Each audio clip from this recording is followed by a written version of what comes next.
Hello my friends, welcome once again to the Habitus, twitter.com/habituspod. I'm Michael Pattison, I'm here with my co-host Bobby Lowe, and this episode begins what we hope to be a recurrent series called The Journeymen, in which we take a look at the filmography of a single director, who we should say at the outset isn't necessarily a journeyman director, because we're immediately going off brand with Darren Aronofsky. And who obviously isn't a journeyman, he's very much an auteur, and yet at the same time we feel that on the occasion of Mother's release, we feel that this is a director who I think, Bobby, we want to look at in more depth and feel that he's a little underappreciated, let's say, even though he's very much taken seriously as an auteur. Do you think he's underappreciated? I just feel like, I mean, we're going to go through the filmography here in chronological order, as with all of the other directors in this series.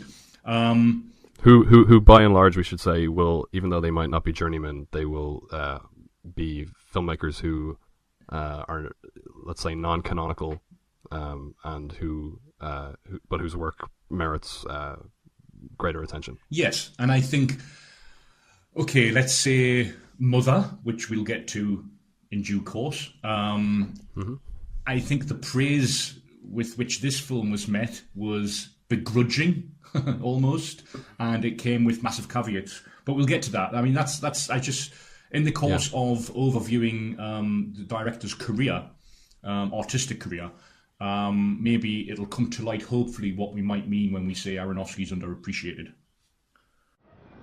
What you need is something from Mother Nature, something untamed, something wild, representing luck, coated with luck, distilled with luck, tested for decades, revered for centuries, honored for millennia.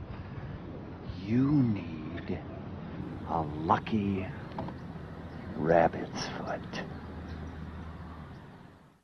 Okay. Well, we'll begin at the beginning with two of his early short films. IMDb lists 4 early films. I'm sure there were more, but only 2 of them seem to be available online. So we'll begin with the first one, which is 1991's Fortune Cookie, loosely inspired, according to the on-screen credit, by a novel by Hubert Selby Jr., who wrote Requiem for a Dream, which we'll get to later. So this is the story of 3 traveling salesmen who are experiencing varying degrees of luck, and one of them discovers that the fortune cookies that he gets at a local Chinese restaurant, we're not sure exactly how they affect they increase his luck, and I think they create a placebo effect in his mindset, right. And as soon as, we all know what the kind of aphoristic, ambiguous, widely applicable tone of a fortune cookie, fortune. And I think it just puts him in a certain mindset where his luck changes because he's able to then go about his daily business in a much more positive sense. But this being an Aronofsky short, we get increasing obsession from the protagonist's need for this changing fortune. Did you like it? Yeah, I quite did. I think it's a solid student film. It has a strong premise. I mean, it's funny, isn't it? I think I was surprised when I saw that it was 32 minutes long. I was expecting it to be a bit of a drag, but I think it supports its running time. Yeah, and we get this rapid, punchy moments of montage that Aronofsky, at this very, very early stage, was incorporating into his storytelling techniques, which we see to a much more repetitive degree in Requiem for a Dream. Right. I liked it also. I thought it was very funny. It's got a rhythm to it. It's punchy. It's very kind of laid back and shaggy. It could be probably like 10 minutes, and the same story could be told. But I don't know. I thought that it supported its running time. It has a clear 3-act structure, and I think you could make a feature, from the same story. Do you want to quite make easily a feature from it? I do like stories about traveling salesmen, like Glengarry Glen Ross, and even the founder from earlier this year. Have you seen Salesman by the Maisels? No. The documentary. It's a great observational verite style document of an actual traveling salesman, like a door-to-door salesman. Oh, really? Going into the houses of clients and whatnot. It's such a enduring American cultural archetype. It is, but that was made in the 70s. This feels very archaic, right, and in a very deliberate way. Yeah. I mean, it's good, and it's interesting to watch this because I only saw them very, very recently, and it's interesting to watch them after watching over the course of nearly 20 years. The features. Yeah. I'd recommend it. It's on YouTube. It's got a great funny turn from Stanley B. Herman, the character actor, as Pervert, right, the guy who shows up sporadically to invite the protagonist into his car, and he has a great line towards the end of the film. Hey, you wanna fuck my wife? What's the matter? You gay? That's okay. After fucking my wife, you can fuck me. Yeah. I also really liked the scene in the toilet. I thought that was very funny.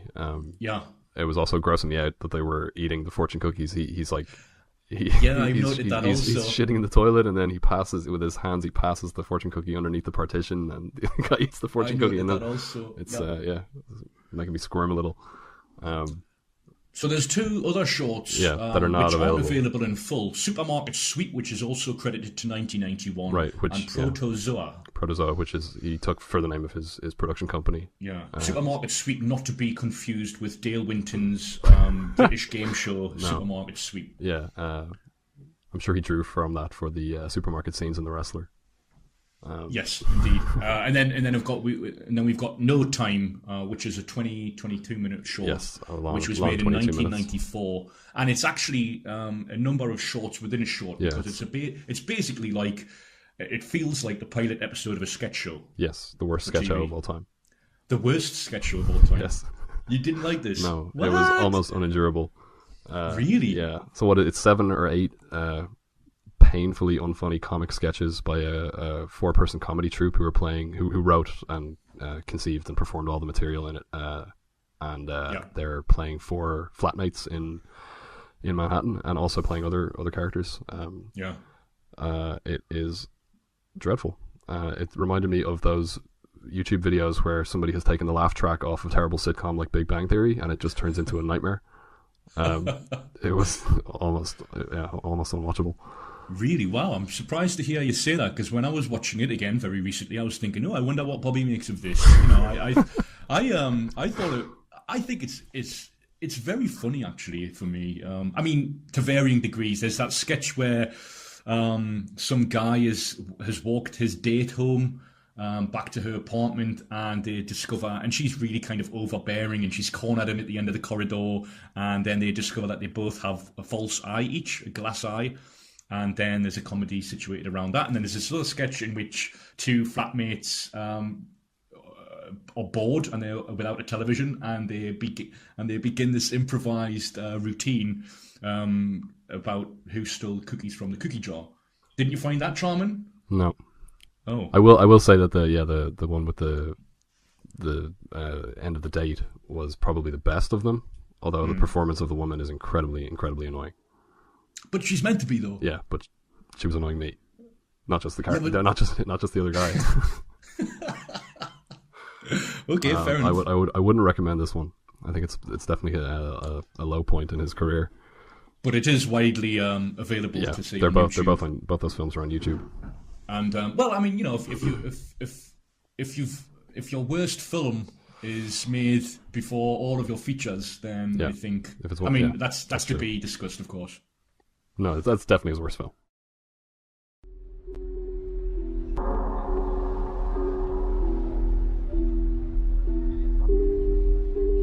(12:45). Restate my assumptions. 1. Mathematics is the language of nature. 2. Everything around us can be represented and understood through numbers. 3. If you graph the numbers of any system, patterns emerge. Therefore, there are patterns everywhere in nature. Evidence. The cycling of disease epidemics. The wax and wane of caribou populations. Sunspot cycles. The rise and fall of the Nile.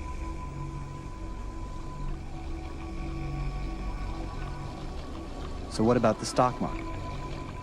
A universe of numbers that represents the global economy. Millions of human hands at work, billions of minds, a vast network screaming with life. An organism. A natural organism. My hypothesis. Within the stock market, there is a pattern as well. Right in front of me. Hiding behind the numbers. Always has been. 1250, press return.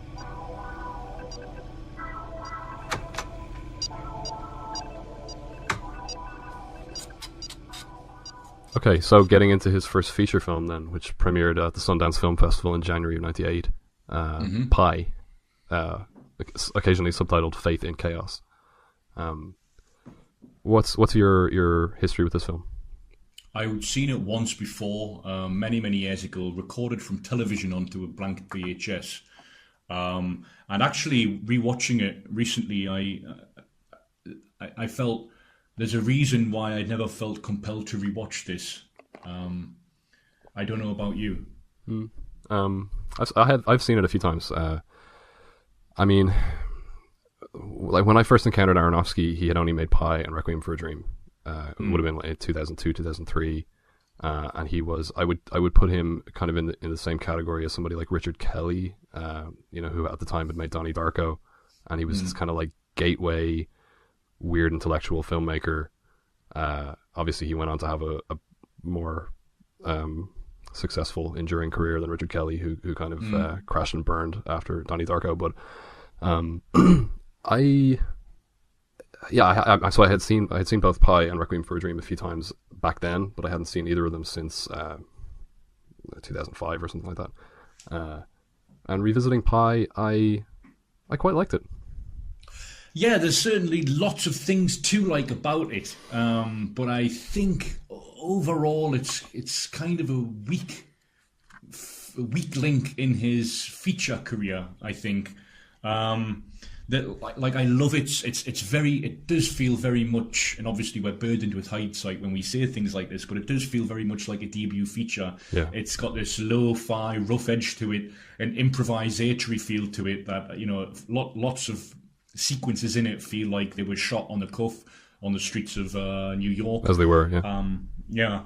And he introduces very early on in his career this use of the snorri cam, I think, with that intensified subjectivity. So it's about this mathematician, right? Yeah, right, who's trying to math savant, and who's trying to play the stock market or uncover the secret mathematical code that will allow him to profit from it. That's what I got from it. Anyway. I wouldn't have said that he was trying to profit necessarily from it. I think he's more trying to understand some sort of overriding system that. Yeah, no, you're right. Yeah, you're right. so, because then there are other sort of more insidious forces in the film who want to use his information. Mm-hmm. Yeah, he calls them petty materialists. He says he's trying to understand our world. Yeah.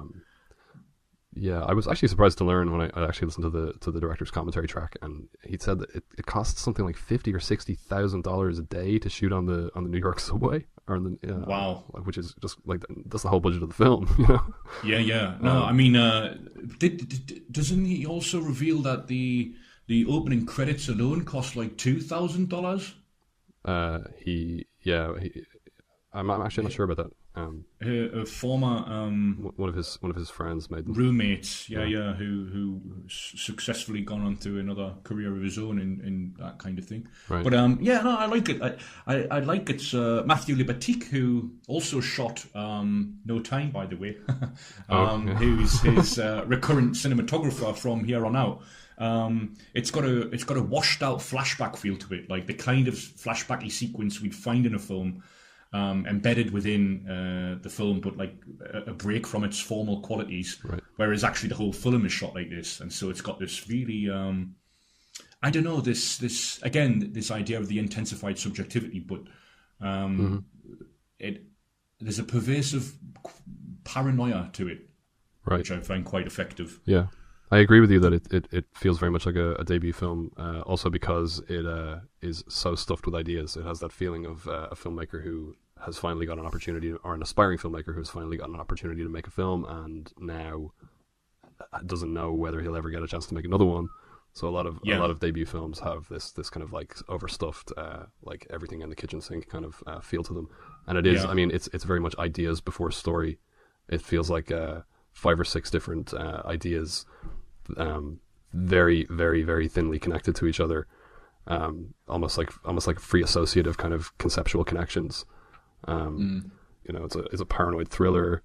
It's about machine consciousness. It's about Jewish theology. It's about numerology. It's about body horror. You know, it's one of those urban paranoia apartment films, kind of like, you know, like Repulsion, or even has a kind of a Jacob's Ladder kind of feel to it. But I don't know. I kind of like that kind of like freewheeling journey through a lot of kind of high-minded concepts, even if they don't really hang together particularly convincingly. And he insists that, you know, all of the ideas, not that they're, you know, necessarily true ideas or whatever, but that these are ideas that people do believe, and it's the connections between them that are fictional for the purposes of the film. It's obvious that this is a filmmaker who thinks in images as well, which I think is really important. It's not just the actual ideas in terms of their content, but the way he packages them into cinematic moments. Like, I think of like certain moments where, like, for no particular reason, there's a sort of non-diegetic ticking on the soundtrack in one of the subway scenes, which turns out to be the diegetic dripping of blood from somebody on the opposite platform. And it's just like creepy moments like that. I don't really, as you said, sort of piece together in any sort of overly coherent way. Like, which is not we're not really sure if the characters, if that's in his consciousness or if that's actually happening. And then, I mean, in that moment, maybe it is revealed to be, you know, a fantasy on his part or a hallucination. But I do think that what does it all mean, though? What does it mean? I think I like to interpret it as a reflection of the kind of that feeling of vertigo that you can get when you're trying to understand society. You know, like the complex systems. You know, it's essentially like structured around a lot of very kind of simple and basic kind of binaries, like intellect versus emotion, machines versus body, you know, ordered systems versus chaos, science versus mysticism. You know, I think it works. You know, I think it like, you know, I'm glad it's not 2 hours long, but, you know, it works at 78 minutes or whatever. And I like the very 90s New York kind of thing. It has a kind of almost like an Abel Ferrara kind of feel to some of the and I agree with that. The guerrilla filmmaking kind of style. The visual style, I actually think that when I saw Pi, I think that was what led me to Shinya Tsukamoto and like films like Tetsuo the Iron Man and Tokyo Fist and things like that. The visual style is very seemingly inspired by that. Yeah, I mean, not only is this a film by somebody who thinks in images, but it's also a cinephile, which is maybe the two go hand in hand. Like, you know, you mentioned Ferrara there. There is a great moment. Actually, the one moment of the film, rather than, like, I was trying to think, what do I remember of this film when I saw it, you know, when I saw it many, many years ago. And there was less moments than the actual tone and feel of it, which you know, in itself is an indication of, I think, a strength, maybe. But there is one moment that I did remember, but I didn't realize it happens at the very, very end of the film, and it's when he, you know, drills his own skull. So, you know, that might be a veiled homage to the Driller Killer. Oh yeah, sure, maybe maybe so, yeah. But this kind of a Pi only really makes sense to me as a film in which a lookalike of a cross between John Cusack and William Fichtner shaves his head and then becomes a lookalike of the cross between Gaspar Noé and Moby. And other than that, it doesn't really stay with me. Other than its images. He tells a funny story actually on the commentary track about the scene where they have the brain in the in the New York subway. And he finds the brain on the steps and he's poking it with a pen, and when he pokes the brain, he hears the train coming, so it's like it's supposed to be his brain that he's manipulating. Apparently, a New York cop got off the subway and came up to them and looked at what they were doing. They had this brain on the steps, and she just kind of nodded and went, "Okay," and walked on. And they were like, "Wow, that was really nice of her." And then it turned out that Woody Allen was shooting his latest film across the street, and she had apparently assumed that they were second unit for Woody Allen. I want to see that Woody Allen film. Only in New York, right, so it is very much a New York film. Absolutely, yeah. I mean, I don't know. It's just like it's full. It's overflowing with ideas that I think are intellectually stimulating in isolation. Yes, and they don't even necessarily need to be. I mean, if you really need them to connect to each other, then that's probably the thinnest part of the film. But it's the unexpected, like literal or figurative connections between them and their relation to those binary themes. It works for me. I enjoy it. And again, the binary opposites is compounded by the extremely washed out black and white form of the cinematography. Also, the Hebrew sect, which is apparently a real sect within Judaism, were originally supposed to be like an ancient order of Pythagorean monks. And he decided to change it. Okay. He said it was a slightly kind of out of place or something to have people running around in like monastic robes. It just didn't really kind of fit the mise en scène, I guess. Yeah. Coming to the mise en scène, I mean, coming back to what you said also earlier about the sentient machinery that kind of emerges within and from that. I'm also, it's obviously very Cronenbergian, the way the mise en scène kind of grows in that sense. Right. And I suppose he returns to that later on with Mother, which we're leading to. Yeah, actually, one more thing I wanted to say was when I was getting into all of these kind of alternative auteurs in the early 2000s, there was a tendency, as there always is, to kind of declare that so-and-so is the heir of so-and-so. So Richard Kelly was declared very, very prematurely the heir to David Lynch because of Donnie Darko. And, Paul Thomas Anderson was the heir to either like Robert Altman or Martin Scorsese. Aronofsky was the heir to Kubrick at the time, which is a kind of a torch that has seemingly passed now to Christopher Nolan. Yes. In seemingly in popular discourse, but do you think that's a fair reference? I can see it in relation to Pi and Requiem for a Dream, but I don't think Kubrick would ever have made a film like The Fountain or The Wrestler. You don't think? No. I think there's certain comparisons in their methodologies in terms of this extremely formally controlling and controlled director, and films that perhaps aren't overly situated around or interested in like the audience identifying with the characters. Or is that to perpetuate a cliche that is unfair around Kubrick? That's kind of the reason that I say I don't think that Kubrick would have made a film like The Fountain, which we'll get to. We'll get to The Fountain. Okay. Yeah. Well, he did make Paths of Glory though. That's true. Yeah, that is true. Before he got the the repute that he did. Yeah, that's true.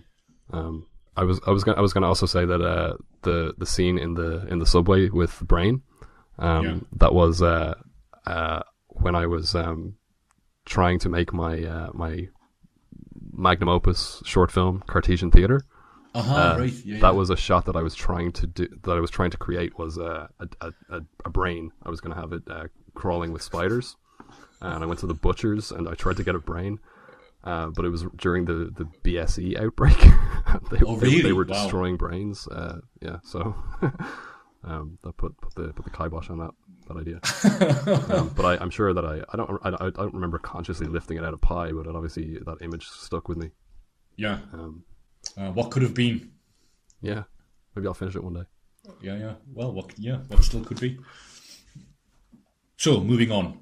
Okay, so in between our discussions of each of his films, I'm going to just run down some of the projects that he was attached to and that he didn't make. Yeah. Okay, so the first thing that he was attached to was immediately, like when Pi was a hit at Sundance, he announced that his follow-up would be a film called Proteus, which would be produced by Dimension Films. Okay. Which was a horror thriller about a haunted World War II submarine. Okay. Which But that it ended up being produced by Aronofsky and directed by David Towey under the title Below in 2002. Yeah. And it's a pretty good film. Not the Johnny Depp drugs pushing film. No, that's Below. So this is Below. Ah, Below. Right. Below, sorry. yeah. Yeah. So yeah, by David Towey. It's a good film. Okay. He was also attached later that year to an adaptation of Frank Miller's sci-fi samurai graphic novel called Ronin. Okay. Which that was at New Line, which he remained attached to it for a long time. I doubt he still is, but certainly in the mid 2000s he was still talking about, we're still developing Ronin. So this film to date hasn't been made? No. Oh, okay. No. Right. Okay. Sorry. In the coverage of that project, they had to be clear that it had no relation to John Frankenheimer's Ronin, which had just come out. Yeah. So yeah, it came out in '98. But anyway, yeah. So one of the projects that he had wanted to make, since he was a film student, was an adaptation of Requiem for a Dream. So that did end up being his follow-up to Pi. What is the big deal about being on television? Those pills you're taking will kill you before you ever get on, for Christ's sake. Big deal? You drove up in a cab. Did you see who had the best seat? I'm somebody now, Harry. Everybody likes me.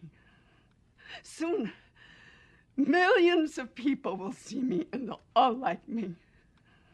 I'll tell them about you, your father, how good he was to us. Remember? It's a reason to get up in the morning. It's a reason to lose weight, to fit in a red dress. It's a reason to smile. It makes tomorrow all right. What have I got, Harry? Why should I even make the bed or wash the dishes? I do them. But why should I? I'm alone. Your father's gone. You're gone. I got no one to care for. What have I got, Harry?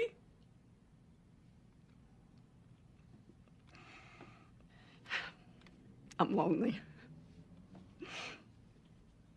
I'm old. You got friends, Ma? It's not the same. They don't need me.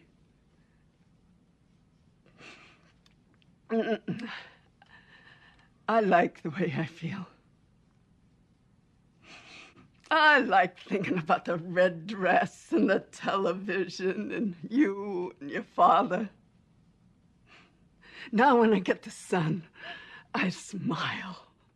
So when I rewatched Requiem for a Dream recently, I was also reading Tanya Lane's book Bodies in Pain, which is an overview of a scholarly overview of the many themes that emerge and styles that emerge across Aronofsky's work. And actually, I want to open discussion of Requiem for a Dream with a quotation from that. Although she's quoting Daniel Frampton's Philosophy book, 2006 Wallflower Press. I don't know if you've read Philosophy. I haven't, although I do remember when it came out. No. She says, she quotes Daniel Frampton. He's talking about film mind. So he's talking about like films as almost sort of like sentient works themselves. Not sentient, but like. Anyway, I'll just quote it. And he says, style is used to support his argument. This is Frampton's argument that cinema cannot show the spectator human mental states Cinema is a state of mind in itself, incorporating intentions, effects, emotions, and other concepts which are transmitted to the spectator during the cinematic experience by means of the film's style. And I think I was reading that, and I think that quotation leapt out at me when I was rewatching Requiem for a Dream, which is a film that it's extremely assaultive. This film, it's adapted from a Hubert Selby Jr. Book. Did you get an opportunity to read the novel? I didn't, because the library in which it was located, my local library, was undergoing construction, and I had to get a special permission to access it, and it was a time-sensitive issue, and I didn't get a chance to read it. Right. Have you read it? No. Okay. I don't know. It's got this relentless energy from the off. Again, I hadn't seen this for many years, and I'd only seen it once previously, and for some reason, it's become one of those films because of its influence on a lot of film and culture since. It had kind of faded in my memory, actually, counterintuitively, or I'd allowed myself to think that this film was worth less or was less valuable than I had remembered it being. And yet, when I rewatched it, I thought, wow, this is actually quite a powerful film indeed. As I said, I loved Pi and Requiem for a Dream when I first encountered them, and I hadn't seen Requiem for a Dream since kind of 2005, 2006 or whatever. But it's weird because even without having ever revisited the film, I, for some reason, kept going back and forth on it, and I was at one point swayed by the arguments that the film is, a completely hysterical take on drug addiction, and almost feels like a kind of moral panic kind of film. And when I revisited the film, this time I anticipated not really caring about that, because I also remembered the first encounter with the film and having this sense that it was like a kind of an emotional vortex, that it was this incredibly powerful kind of, it has this kind of gravitational kind of inevitability to what the characters go through, which is, I think, one way of approaching this kind of subject. You put it in the context of like a system that grinds people down. You portray the characters as though they are objects kind of buffeted by systemic forces, and it depends on your perspective, but it can be read as nihilistic, or it can be read as like really powerfully critical of the system in which these people exist. But I didn't really feel it this time. Left you cold. Yeah, I found. I mean, the story, the Harry, Marion, Ty storyline is. I mean, it's a boilerplate heroine storyline. Yeah. How do you feel about the style? What Aronofsky calls his hip hop montage style, which he says is he suggests that he talks about it again in relation to Pi, the idea that he grew up around hip hop culture, and he felt that hip hop culture had never really fully found its way into film, so the idea was to quote unquote sample different shots and kind of use them, cut them together. And so you create this kind of repetitive rhythm. And in the case of Pi, it's Max Cohen taking his medicine, and you get this repetitive sequence of like 4 or 5 shots, and then eventually toward the end of the film they can break that sequence that you've become accustomed to. And in Requiem for a Dream, it's taking the drugs. So it's a formal approximation of sampling techniques rather than a film about hip-hop culture, because it's certainly not that. I wasn't aware that Aronofsky himself had coined this term about his own style. When I was reading the Tanya Lane book, she was referring to this, and it was actually kind of irritating to come across as a term. Yeah. So I was like, this is obviously a scholar who has no affinity to or awareness of hip hop culture. Right. So, apologies to Tanya Lane for assuming that it was her. But the style, do you find it kind of like an obstacle or to get beyond? Because I think it's actually part of the emotional content of the film. I don't remember being particularly profoundly moved by this as a story to begin with, actually. Right. And so I wasn't expecting to be moved this time round, and still I'm not really, in a way. Okay. Although as an aesthetic experience, I think it has a certain power. It's a hellish and for me hilariously bleak descent into a social hell. Okay. It's an extremely anti-cathartic film, and I think to certain degrees all of Aronofsky's films kind of are. You know, I again with Pi, with that drill moment into the skull, the only real image that I specifically remembered from this film before rewatching it was the scene in which at the very end of the film, Jared Leto's character Harry has his arm cut off with a saw blade in hospital. Yeah, that scene where he's injecting into his disgusting vein. Which is pretty hard to watch. Yeah, and this relentless energy which is there from the off, like the whole split screen thing, when he's in his mother's apartment, Ellen Burstyn's apartment, stealing the television, and she's in the bathroom and he's in the kind of lounge area, living area, and he's stealing her television in order to sell it. Yeah.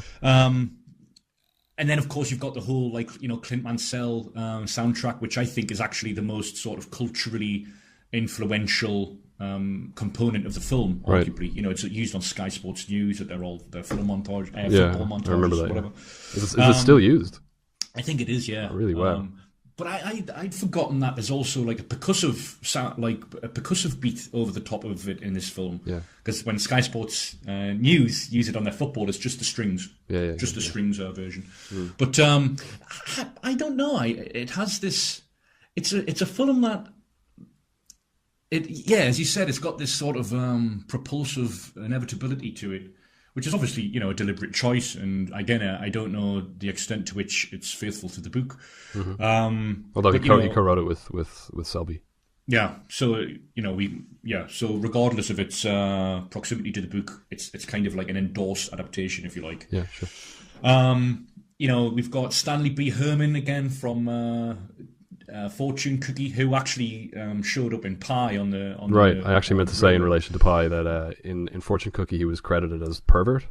Yes. And in apparently in Pi, in which he also plays a kind of a pervert on the subway, on the train, he requested not to be credited as pervert, so he was credited as mustacheless man.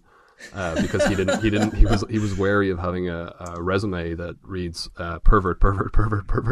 Yeah, I mean, and also in Requiem for a Dream, he shows up at the very end in this kind of notorious sequence in which Jennifer Connelly's character Marion, undergoes the ultimate humiliation of selling herself for drugs, selling her flesh, her body, and Stanley B. Herman has the exciting line, "ass to ass." Yeah, that's the scene that they struggled to get. In fact, they didn't get an R rating, did they? They had to release it unrated in the US, I think. Yeah.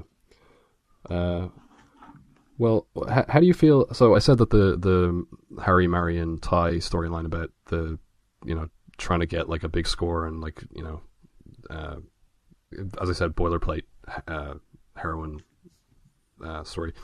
How do you feel about the other story, the Ellen Burstyn story about the game show? Well, I think, oddly, that's sort of the emotional crux of the film. Because, okay, you could argue there is sort of a downward arc to all of the characters. That's the point. Yeah. But, like, Ellen Burstyn's character begins the movie a lot more differently to her character at the end of the movie than the younger characters do, arguably. Yes, yeah, definitely. I would say so, yeah. So she has prescription pills. And it's a more unusual arc also because you can see like, when you have Harry, Marion, and Ty at the beginning and they're kind of dabbling in heroin and then they're also dealing drugs and you're kind of going, okay, well, this is where I can see where this is going, Whereas with the Ellen Burstyn thing, it's more of a unique storyline. Aronofsky says that the film is not about drug addiction because it's just about addiction in general, but I mean she's still addicted to uppers and downers, I suppose. And food. Yes, absolutely. But she's also increasingly obsessive about the television. Her 15 minutes of fame that she's going to be part of this TV show that she watches. And actually, the way that's kind of framed from the outset, it's not this overly realistic thing to begin with. Anyway, I mean, like, I'm sure shows like that do exist, but like it's an extremely, again, intensified subjectivity with which we view her position in that world. I have two problems with the Ellen Burstyn. I agree that it is the emotional center of the film, although the problem is that it's not central enough. It's too peripheral. It's too isolated. There's only really one scene where Harry visits her, and I know that's part of the story is that she is isolated. But the result of that is that you're left in her own kind of headspace where she's losing grip on reality, and the way that the hallucinatory sequences are played is a little bit too goofy for me. It's not really funny. It's not. You mean the moments where the TV series host enters her apartment and then she sees herself in the apartment? Yeah, her idealized self. But even her visits to the doctor as well, where they have that like. Actually, I don't mind up. that. I think I quite like that, but I'm talking about more stuff in the apartment. Yeah, like when she, earlier on, even than that, when she's lying in bed and they have like clip art food images flying around the room.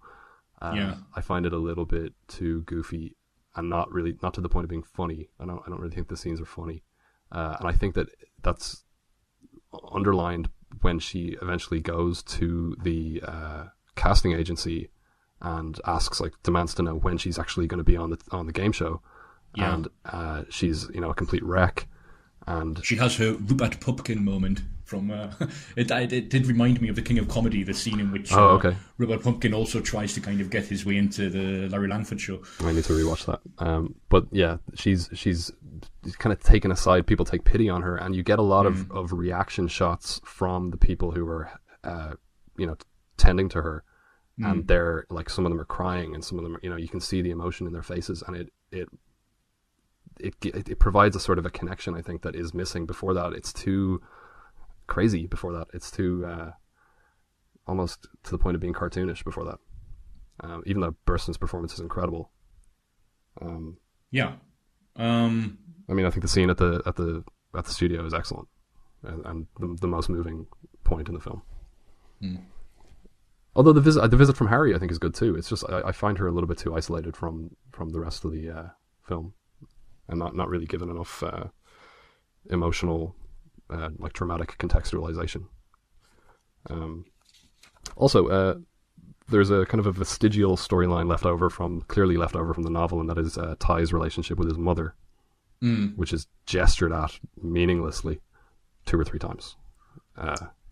Really goes nowhere and has no bearing on his actions or anything like that.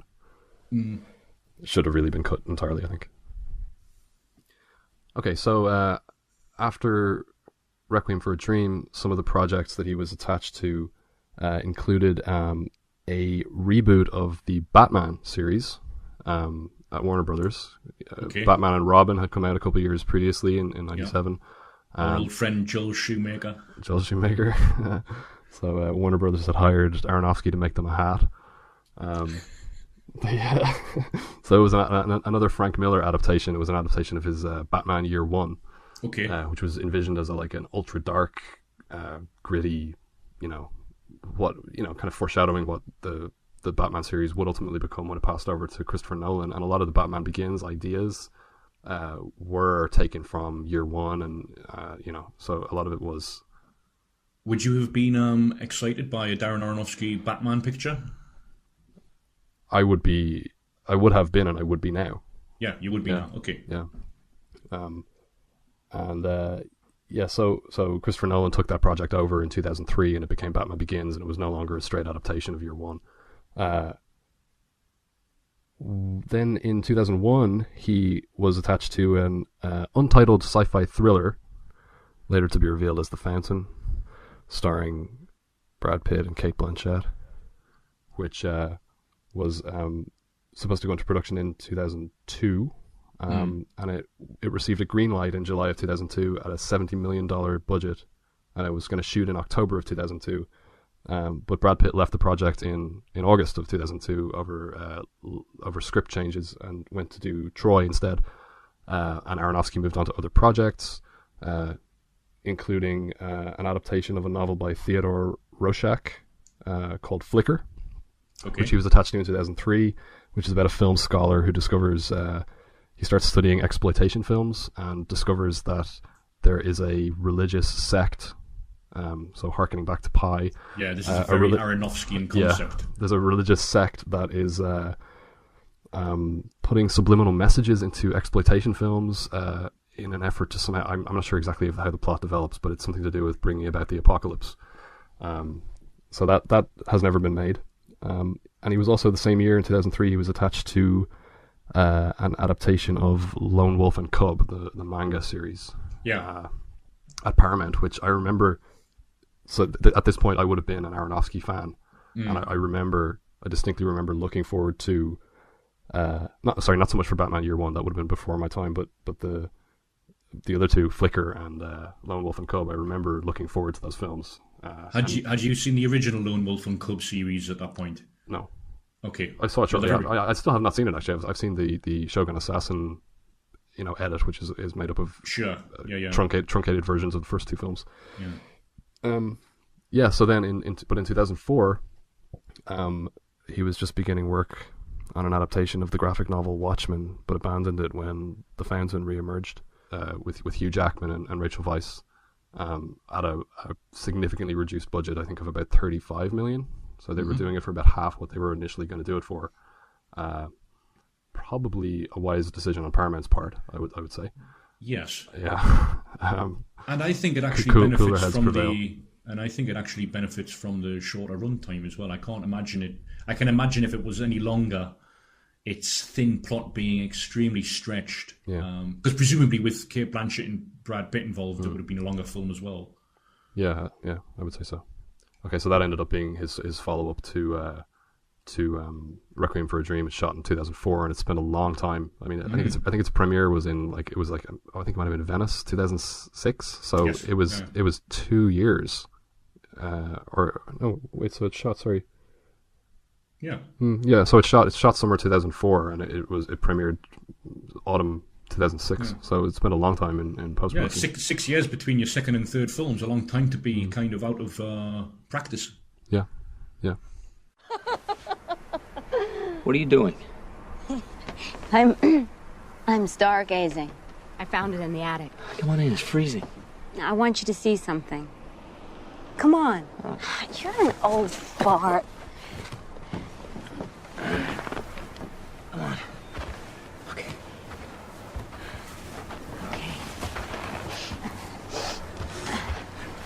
Go on, look.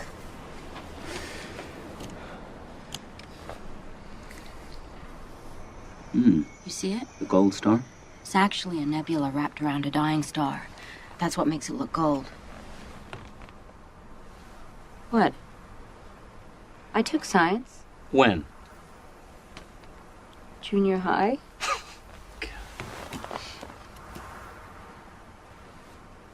The Mayans called it Xibalba. Xibalba? It was their underworld. The place that dead souls go to be reborn. What are you talking about? My book. I'm writing about it. I thought it took place in Spain. Begins there. Ends there. Are you done? Almost. Good, when do I read it?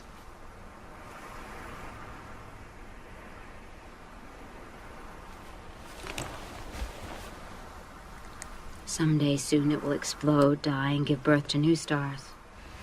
And how amazing that the Mayans chose a dying star to represent their underworld. Of all the healthy points of light in the sky, how did they find one that was dying? Okay, so when I first watched The Fountain in 2007, I distinctly remember crying almost throughout. Maybe it was a tough time I was going through in my undergraduate days, because I also cried kind of beginning to end, also through The Curious Case of Benjamin Button, which I had the benefit of seeing in the cinema. The Fountain I actually watched on a very bad stream 10 years ago, and I hadn't seen it since, funnily enough, for a film that moved me to such an emotional degree. Actually, similar to your experience with Requiem for a Dream, this time around I was left a little cold. Really, that's What about interesting. I was the opposite. Okay, so I saw the film twice in 2007, and the first time was at the Dublin Film Festival at its Irish premiere, and it was I'm sure it was my most anticipated film of that year. And I remember, we've spoken before about the feeling that you get standing in front of like a masterpiece in an art gallery, feeling nothing, trying to have a transcendental emotional experience, trying to force yourself into it. Yeah, if you look long enough, something will happen. Yeah, you'll finally get it. But with when I saw it in the cinema in the festival, I remember liking it, but not loving it the way that I wanted to love it. Sure. And then I watched it on DVD about 6 months later, and I found it really, really moving. And I haven't seen it since. So going back to it, and again, similar to Requiem for a Dream, it's a film that it kind of diminished in my memory a little bit, and I don't know, but revisiting it again, I found it even more moving than that second time. So this time, I thought it was. I think it's a really beautiful film. I think it is. It's incredibly beautiful, and I don't just mean visually. I mean, in terms of its themes and its emotional content. Yeah, and also to date, and what I mean by up to that point, this was his most cohesive film for me as well. That everything seems kind of very tight. It's also a very short film, given that it's such an expansive canvas in which he's working. So it feels very, very disciplined. Because it's going across three multiple time zones, 3 dimensions in terms of mental states, I think. And the emotional sort of crux of this film for me is, and I found it very profound 10 years ago, and I find the theme in itself profound still, although the handling of it, I don't know, I don't want to suggest that I dislike the film, because I definitely don't, but the emotional crux for me is this fragile balance between not being able to let go of a loss, an emotional and human loss, and also the point at which that kind of segues into arrogance, as a man of science defying what's physically or biologically possible. Right. Yeah. I mean, it continues the theme of trying to understand and control the incomprehensible, systems of nature from Pi. Which is really, I mean, if we take, we're going to get to Noah later, but if we take Noah as an original story, because obviously the actual biblical text is it's 4 pages, so it's loose inspiration. It's not his most faithful adaptation, let's say. No, so if we take his Pi, the Fountain, Noah, and Mother as being the 4 kind of original concepts, the continuity of theme between those 4 films is really unusual, unusually fixated on the same ideas. Do you have a problem with the idea of the character of Tommy as a kind of an arrogant? How do you No. I don't have a problem with it. For me, that's the emotional point of the film. It's the crux around which everything else works. It's the pivot, around which everything works. And I kind of relate to Tommy in a way, that for me this is a profound essay on grief. And when I say essay, it's a deliberate choice of wording here, because I don't think in terms of its story, its plot, I can imagine the treatment for this film to be written on a single page. Actually. Right. It doesn't really have a plot.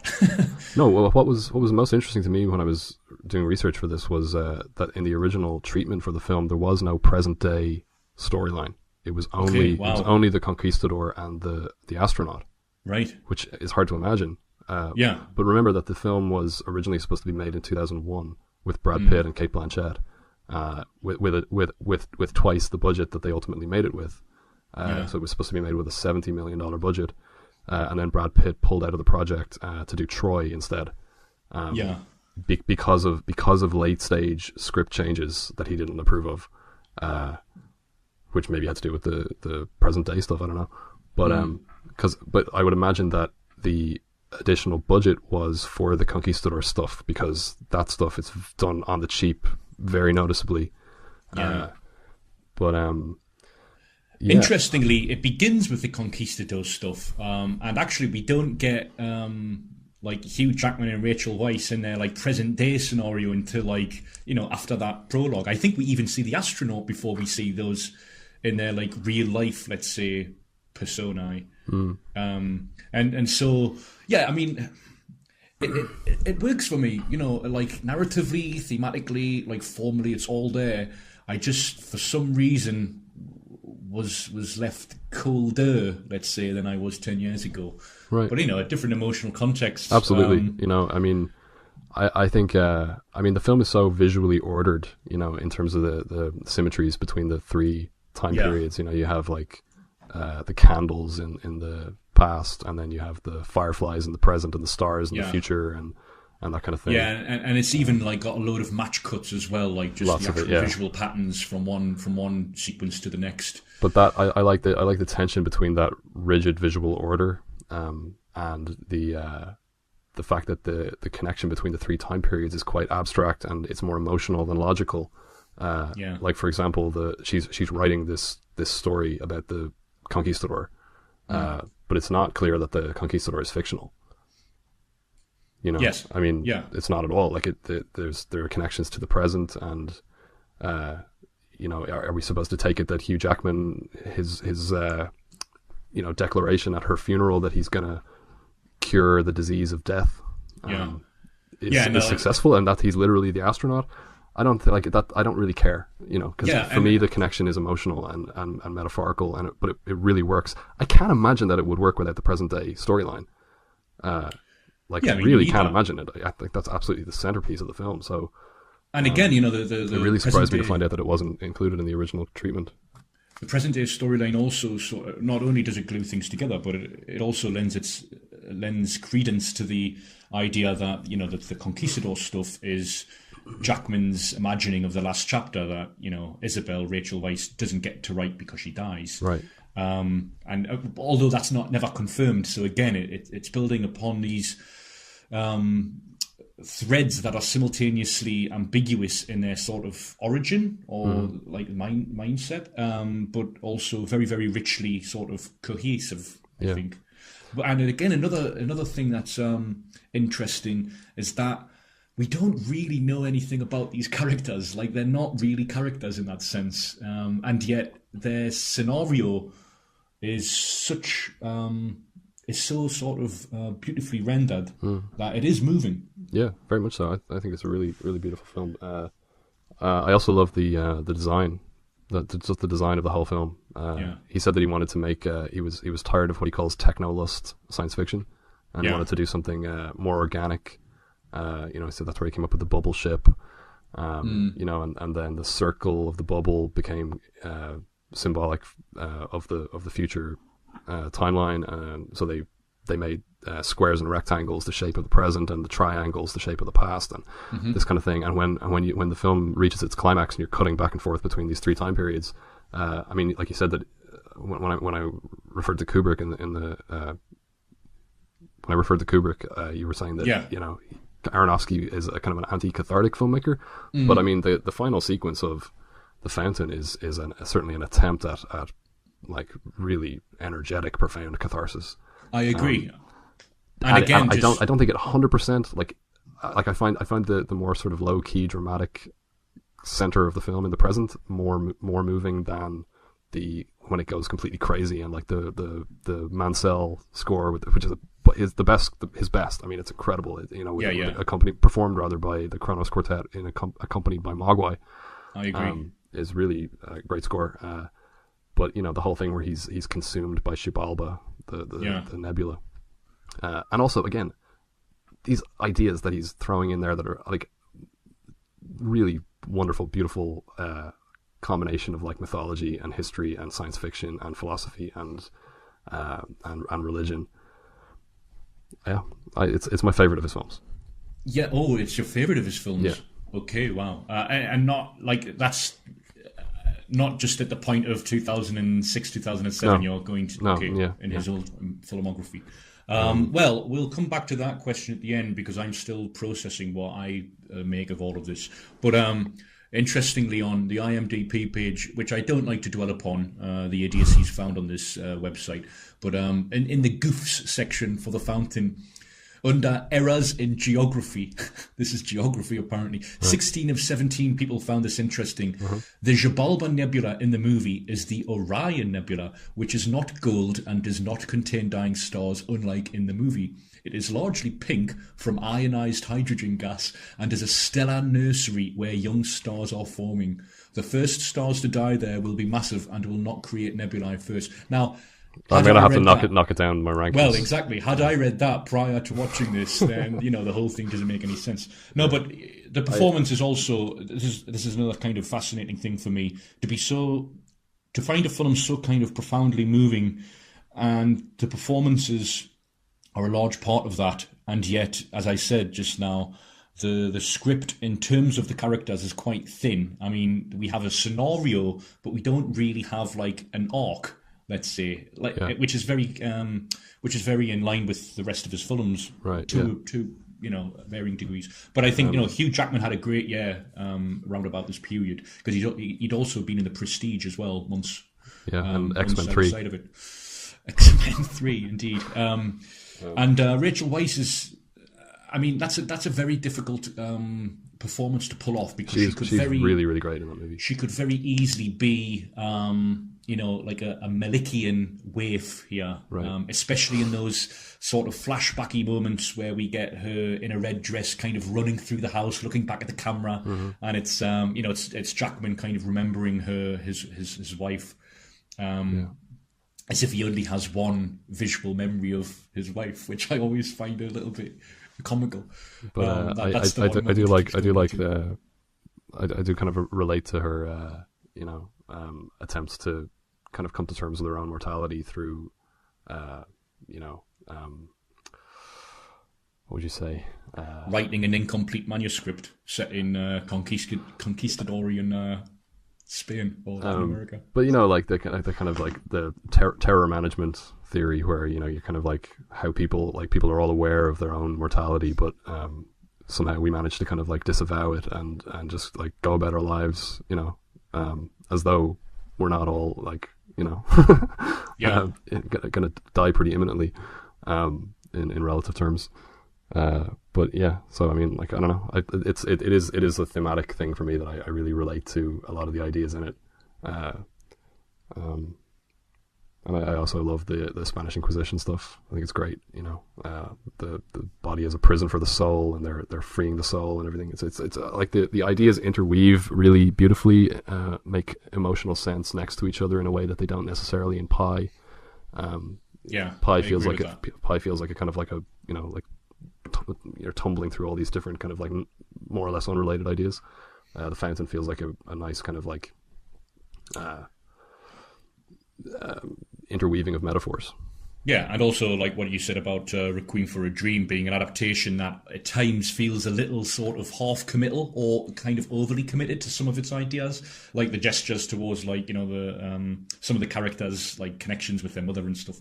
Whereas this, as an original sort of concept that is followed through fully, it feels like the first film that Aronofsky made that he was able to sort of really commit to with a confident vision. Mm-hmm. Yeah.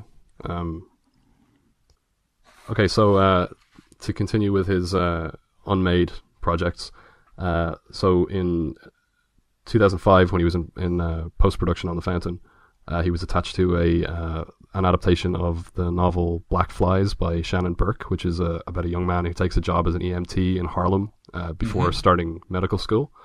Then he was attached in 2007. 2007 is when he became attached to Black Swan, but he also became attached to The Fighter. Oh yeah, which he ended up producing. He ended up executive producing that, and was directed by David Russell, who took over in 2009, and Aronofsky made The Wrestler instead. Whoa, hell yeah, all right. Come on, baby. Dance with me. Here? Yeah, right here. Come on. Come on. Yeah, I've danced to this plenty. Okay, I'll dance for you then. Okay, here we go. You can get your shift. Hey, man, I need a job. There we go. Oh, it's a lap dance I'm getting. Right from the beginning that you would end up with. I knew right from the start. You put an arrow through my heart. Round and round. Yeah. God damn, they don't make them like they used to. Fucking 80s, man. Best shit ever. Bet your ass, man. Guns N' Roses fucking rule. Crew.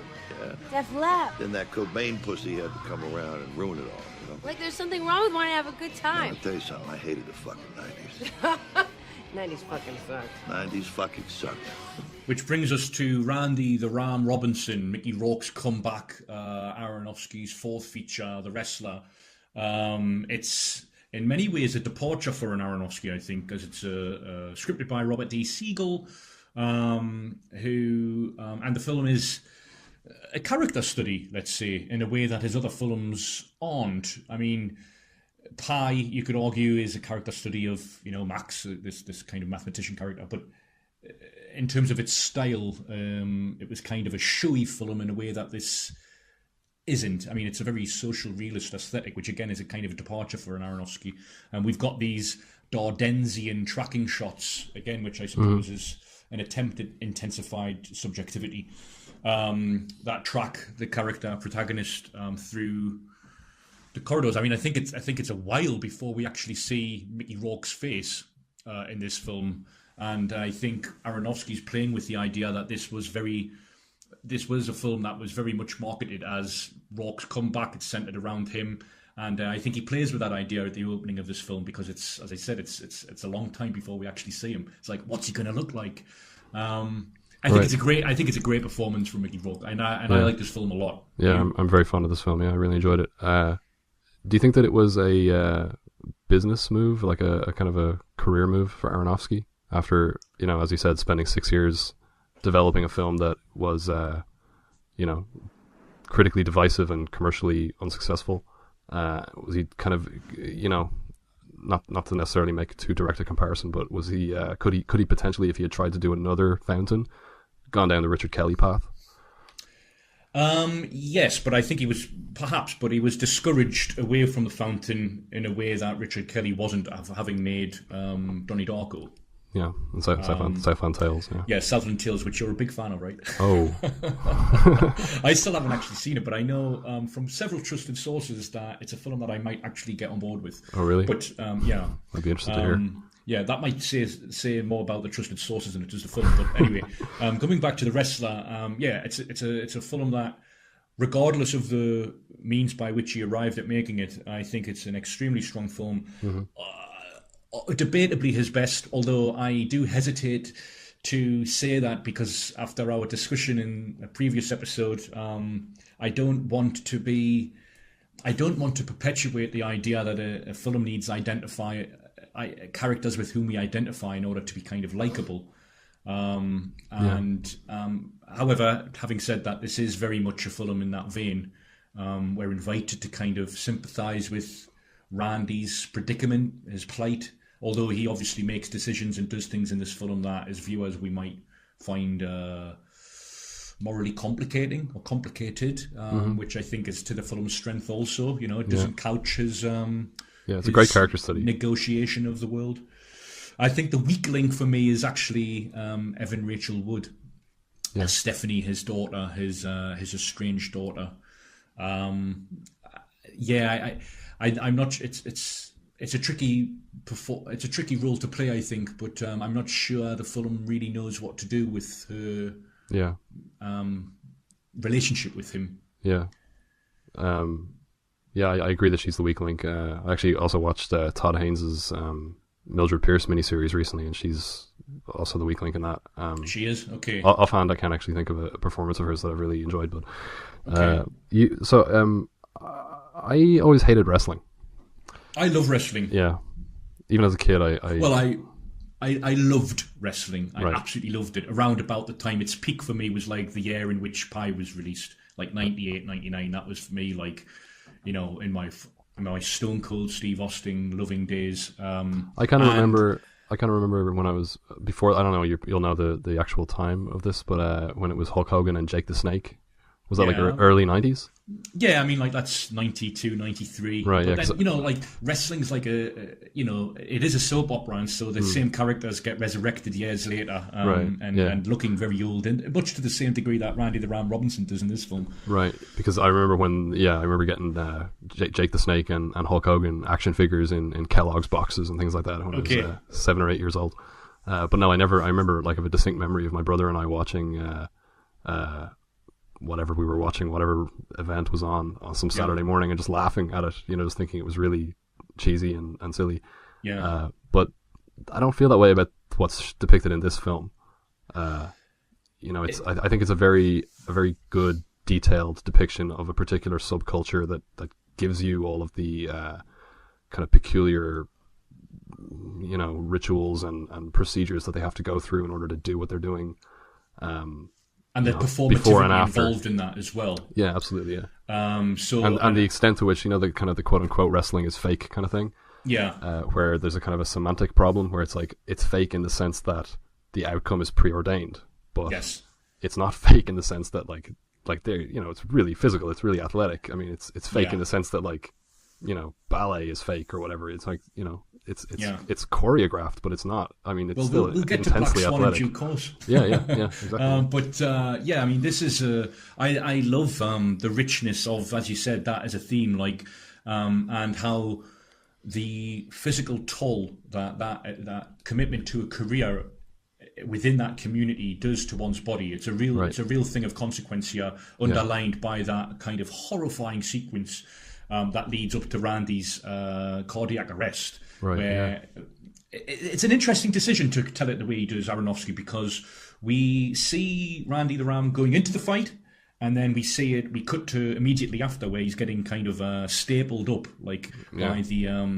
paramedics on site, and then we get parallel cutting. We get flashbacks, and so we cut to 14 minutes earlier, I think it is, where he's having the fight, and it's a kind of a Japanese style death match, we might say, where the ropes around the ring are replaced with barbed wire, and there are various props inside the ring. That's the one where the guy staples the dollar bill to his forehead, isn't it? Yeah, his own forehead. Yeah. And then there's a sheet of glass being chucked over his head, and it's brutal. And I mean, that's not. I mean, you can fill me in here. That's not like what Stone Cold Steve Austin and The Rock did. This is more like underground style wrestling, is it? Yes and no. I mean, that's the era in which Mick Foley was in his ascendancy in the WWF, now the WWE, and he would usher that style in from those kinds of underground areas. Is it kind of a situation where they have to kind of like constantly up the ante? To draw crowds. Okay, and interestingly, WWE is now PG, so we don't get any blood involved these days, right? And none of that kind of extreme brutality is involved either these days. Yeah, it's an interesting drama. It's an interesting depiction of what happens when you choose a physical occupation. Yeah, and it's emphasized even in the scenes outside of the ring, where, I mean, like, there's like ill-fitting clothing in which Mickey Rourke is made to kind of walk around, the trailer park where he lives. Like, his clothes just seem very, very small, and this is kind of an exhausting film to watch, I think, in a very different way. You can feel his fatigue. Are exhausting to watch. They're exhausting to watch on kind of like a formal level, because there's, as I said, it's kind of like very anti-cathartic. This is also anti-cathartic in its own way, the way the character kind of ends up with the film. But I love the parallels also that are embedded within its theme. Like, so we've got Marissa Tomei, who I think gives an excellent performance as Cassidy. Yeah, she's really great. Really great. In terms of choosing the physical occupation. Yeah, and the performativity involved as well. Yeah. So she's the stripper who's getting a little bit older. And, it's a career contingent. It's a very good age. gendered parallel. And then, which is also people talk about Black Swan as being like, oh, he made a movie about a wrestler and then he made a movie about a ballet dancer. But the thematic relationship, I mean, they are there, but in terms of an actual kind of balanced, like gender balanced thematic connection, it's really within the wrestler between Randy and I forget her name. Cassidy. Her real name is Pam. Oh, Cassidy yeah. is the stripper name. That's right. Yeah. Pam's her real name. Yeah, and it's a warm depiction of both communities, let's say. Although, of course, the Pam's workplace environment is a lot more predatory and less communal than the cultural exchanges, the social contracts in which Randy's involved. But there's also, I love the parallel within Randy's narrative also, when he's about to go out into the workplace of his day job in the deli counter, when he asks for more hours because he's no longer working as a wrestler, because he's been advised by a doctor that if he continues doing that, he's going to have a premature death because of the strains on his heart. And it's really hilarious. I mean, I find all of Aronofsky's films funny in their own way, and I think there's this great moment here in this film where he's going to go out onto to work the deli counter for the first time, and we get the sound of the wrestling crowd chanting, which is he's psyching himself up. We've all been there, like nobody wants to work in these kinds of environments, in these situations. It's like and it really underscores the comfort with which he can perform in front of a crowd that's kind of ushering in his own violent downfall, really. And yet there's something that's ostensibly a lot less harmful. That arena of the workplace is just something that he doesn't, grasp with. And then it's extremely funny when he finally starts to settle in and have a little bit of a repartee with the customers. Yeah, that's great. And it's something that I relate to as well. Once you've got a little bit of confidence under your belt.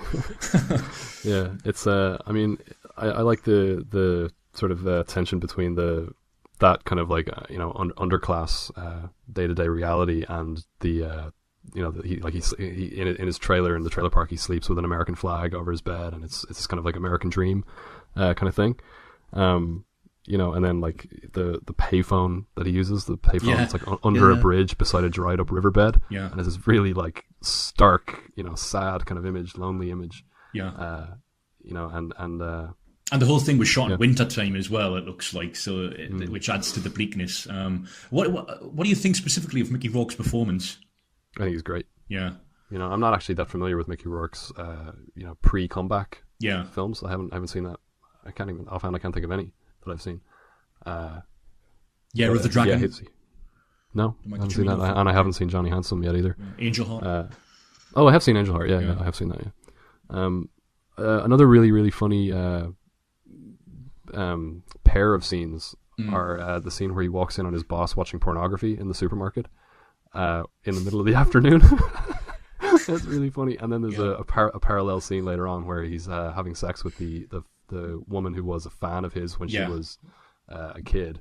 And they're just like having sex in the bathroom, and there's no lock on the door, and a woman walks in and just goes, "Oh, get a room," as though every other time she walks in there's somebody doing that in there. That really made me laugh, particularly the second scene, because of the first scene. Get it. Yeah. So I also love that scene in which Randy kind of comes to terms or finally realizes that, what am I doing? What am I doing, when it's like a Comic-Con kind of equivalent where, and these things happen where like old stars from the 80s, way past their peak, way past their physical capabilities, will go with their own merchandise that they'll keep in their trailer park homes or whatnot, and they'll go in order to then sell autographs or photographs. Yeah, I mean it's the same with like actors who were on like geek beloved shows. Yeah, absolutely. 30 years ago, and they don't really have an acting career anymore. Even like the cast of Buffy the Vampire Slayer. Oh, absolutely. Yeah, I was thinking about that. Yeah. But and it's actually interesting as well that I noticed that the title font and the introductory titles and all are very kind of superhero ish. Yes, they're superhero font, comic book kind of style that you would get at the beginning of like a Marvel movie. I also really like the shopping scene. I think that's really funny. That suit that he picks out for his daughter, that green suit. Yeah. That's a really nice scene. The scene in the bar. One thing I would say is, to what extent do you think? To what extent do you buy his love for the sport? I buy it to the degree that it's all he has.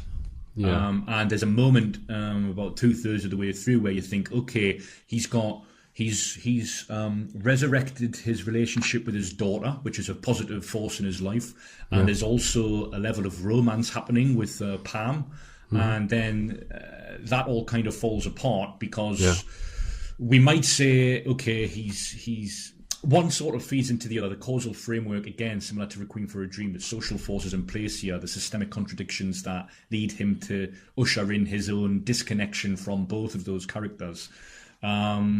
And so we get that at the very end of the film. He speaks to the crowd and he says, "You guys are all I have," and stuff like that. And it's a statement. Yeah, you guys are the only guys who are going to tell me when I'm going to stop doing my thing. Yeah, and it's a statement to Pam, who's in the audience, although she's left at that point, he doesn't realise. But it's a statement to her as much as it is to all of the others. Yeah. When he breaks what in the wrestling terminology we would call kayfabe. He kind of breaks the fourth wall at that point. And so I think it's a very sort of believable depiction of that need. I think I agree with you. I don't think it sells the passion for the sport that he professes. I don't think is entirely sincere. I think as you say, it's all he knows. It's the only place that he's ever been celebrated and idolized and really felt like his life has a real kind of meaning and purpose. I mean, that scene in which he invites the young kid who lives in the same trailer park into his home in order to play the video game, and it's like so outmoded, and the young kid's trying to promote Call of Duty to him, and it's like so he's very much living in the past. And he has the action figure based on him that he gives to Pam to give to her kid. Yeah, that's right. But I do think that the way that I read the finale of the film anyway was that it's not like, would you call what he does at the end of the film suicide? I think it's a death-inducing act, it's left ambiguous, but the presumption or implication is that he's going to die as a result of this final dive. Oh, I think it's heavily like, I mean, he's in the middle of having a heart attack when he does it. Yeah, I mean, it's also a continuation of Aronofsky's sort of Christian themes, or if we can refer to them as such, or at least sort of religious themes. Because this Christ-like figure, I mean, Passion of the Christ, the Mel Gibson film, is mentioned in this film as well. When Pam says to Randy, you should totally see it. And, he is this kind of like self-sacrificing character who, undergoes very painful processes for our benefit, I suppose. I find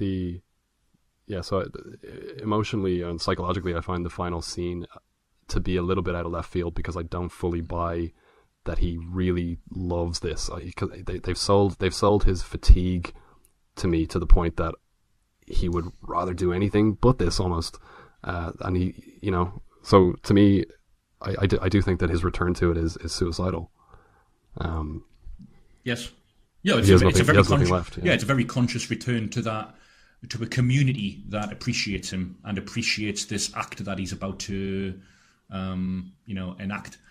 And I just love the whole warmth with which that the community of wrestlers is portrayed, like the way they're sort of semi-improvising moves on the run up to it, and then afterwards where they're all kind of like patting each other on the back. And, hey, great show, man! And I like it. And it's a very good film.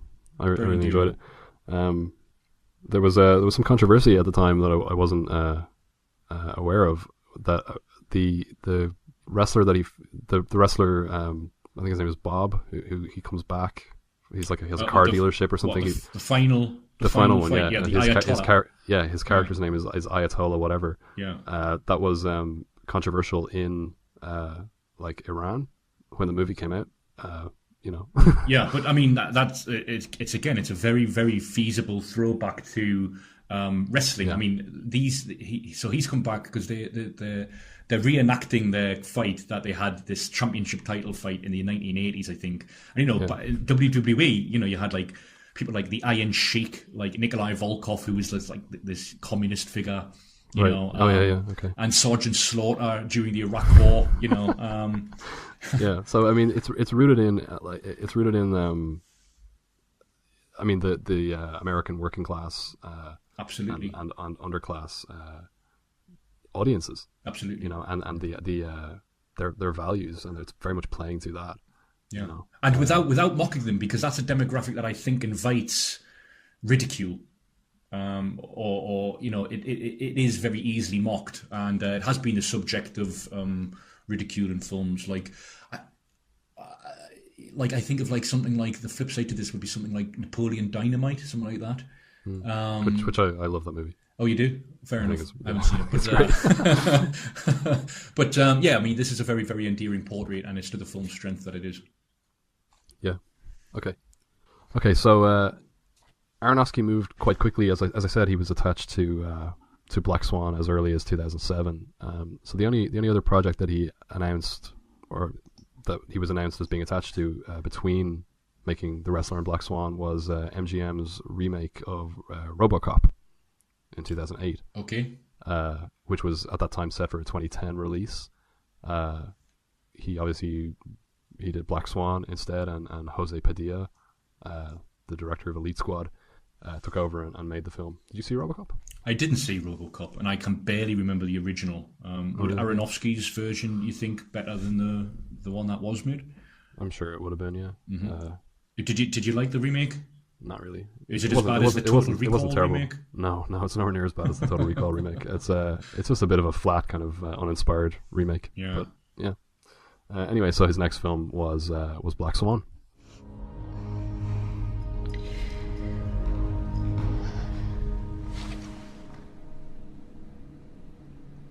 Who is that? Hey. You okay? You can't smoke in here. Oh, I won't tell if you won't.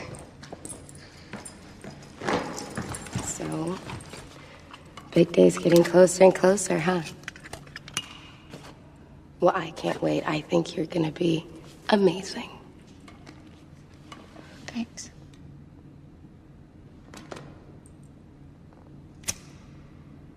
What?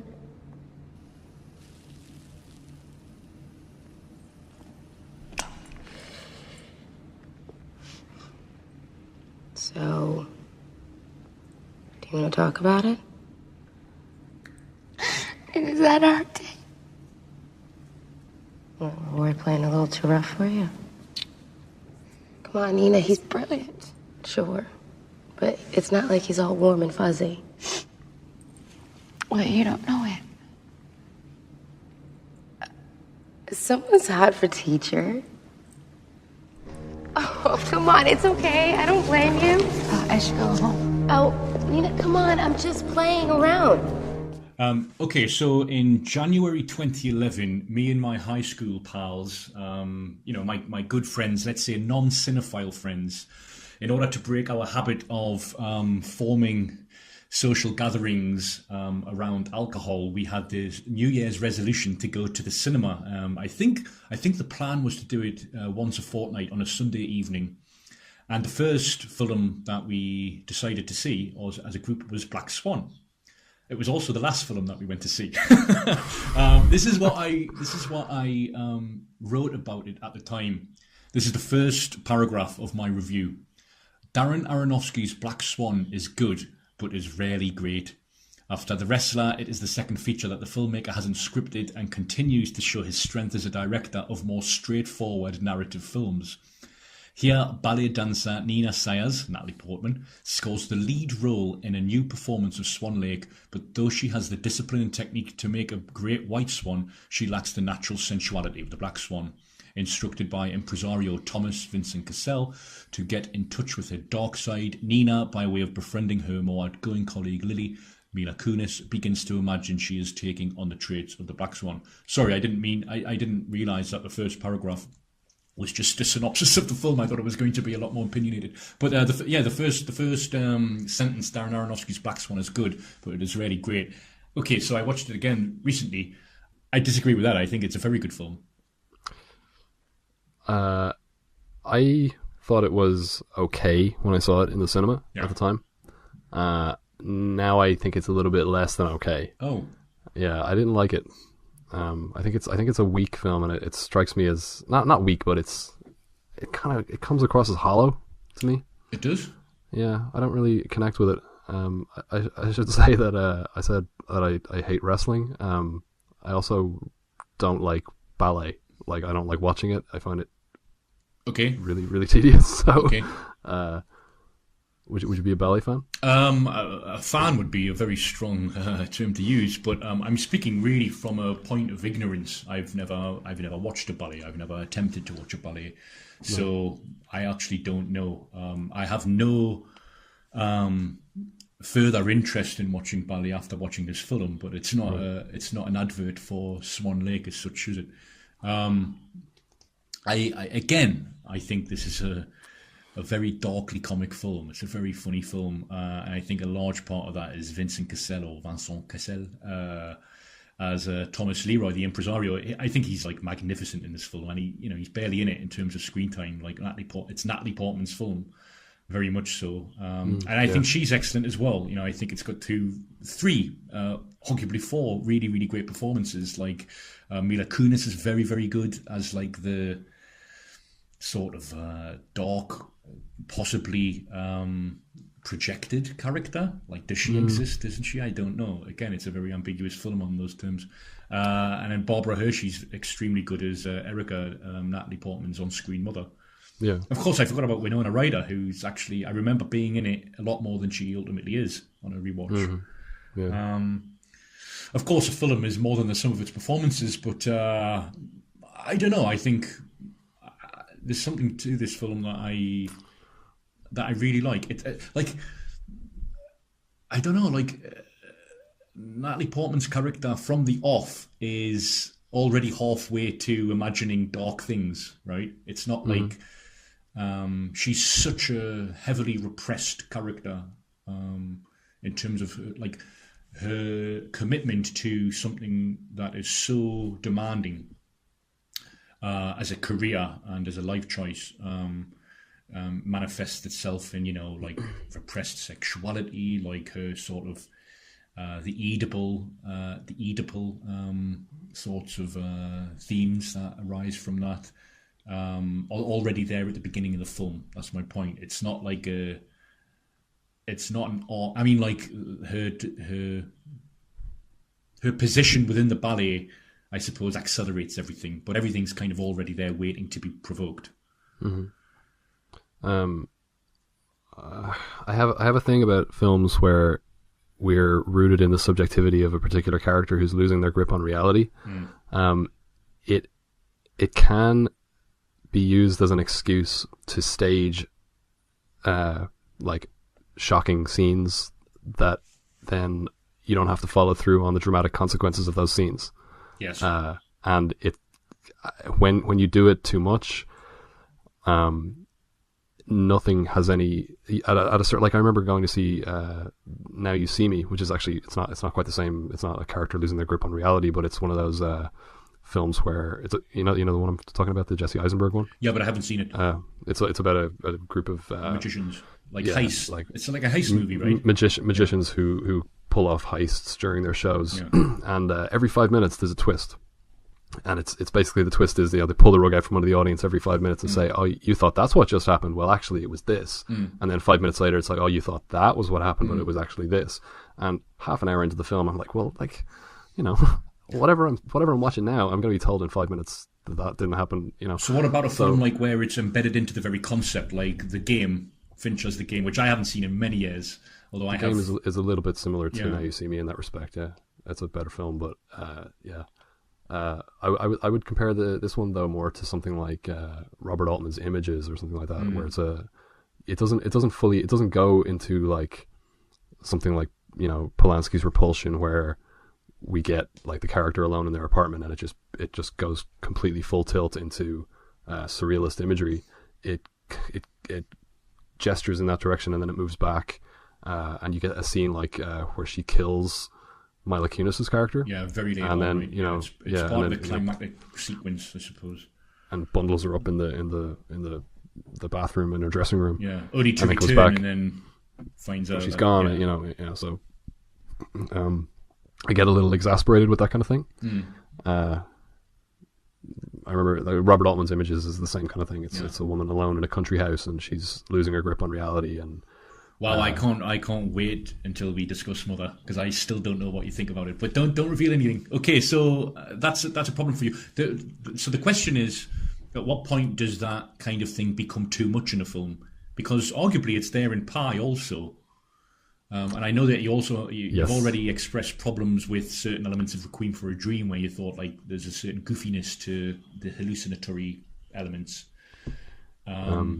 Yeah, I don't find the imagery in Black Swan goofy. I just with Pi is so full of ideas, but Black Swan is not. Black Swan is a pretty thin premise, and he also the imagery is very repetitive.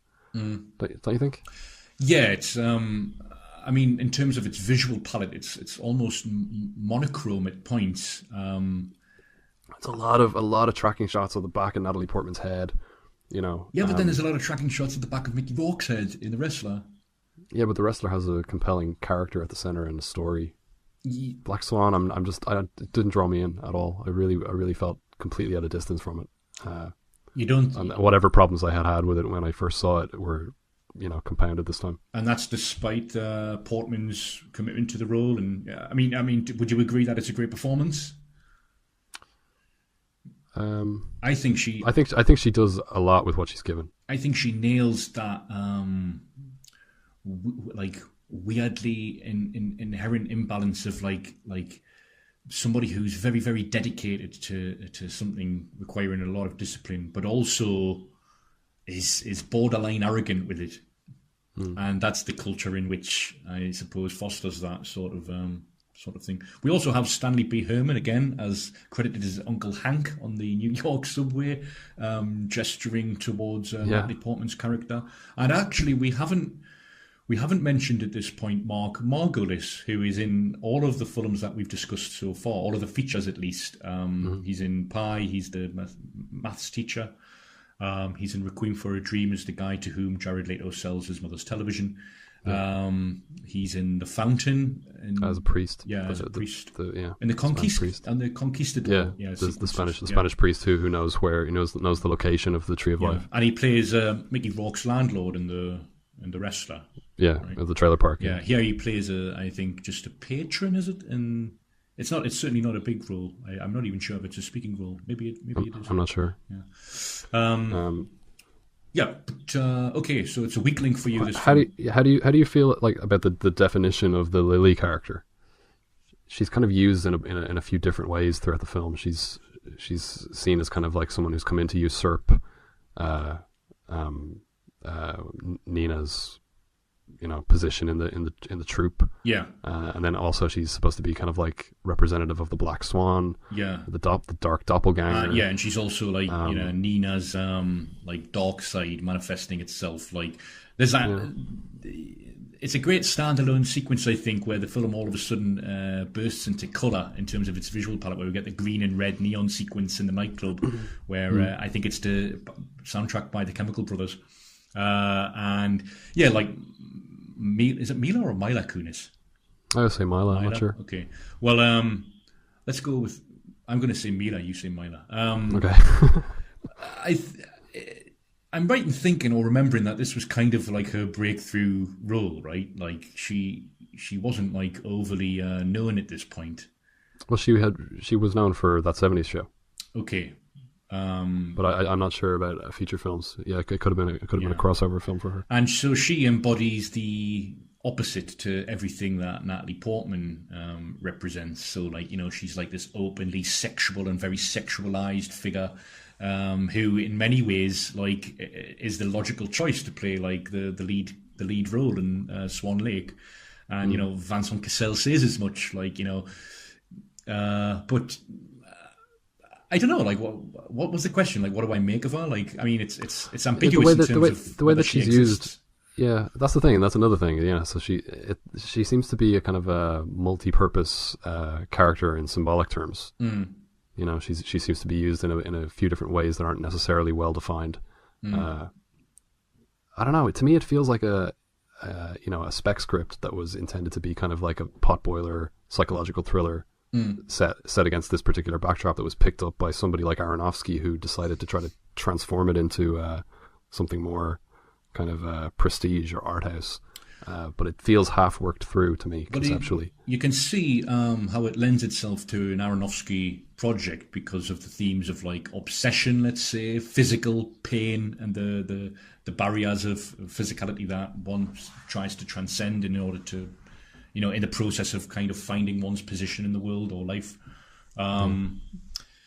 Yeah, I mean, I don't get me wrong. I don't think it's anywhere near his strongest work, but I think you're being a little harsh on the film. My favorite part of it is the Nina's relationship with her mother, which is that's by far the strongest stuff in the film. Which is very Carrie-like. Yes, right. And Barbara Hershey is incredibly good as Erica, the kind of oppressive presence overbearing presence in Nina's life. Yeah. So what do you're a horror buff. What do you make of like the visual moments, standalone visual moments where Natalie Portman's reflection starts to do things that she isn't, etc. I mean, we're going to talk about this in relation to his latest work also. The dabbling in what are really very much contemporary, conventional mainstream horror tropes is, I mean, if this was let's say a different director had picked this up and done stuck more to what I presume the original kind of script was, those moments would be regarded as cliche and not particularly effective, and I think that's what they are. They're cliche kind of jump scare moments where somebody swishes past the camera or swishes past a doorway, or somebody suddenly something appears in the mirror, and there's nothing wrong with the jump scare, but the use of fairly kind of generic technical scares in these kinds of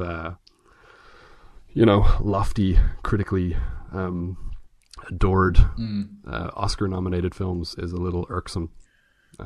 They get consistently shit on when they're in genre films. I do think Aronofsky's kind of aware of the ballpark in which he's playing here.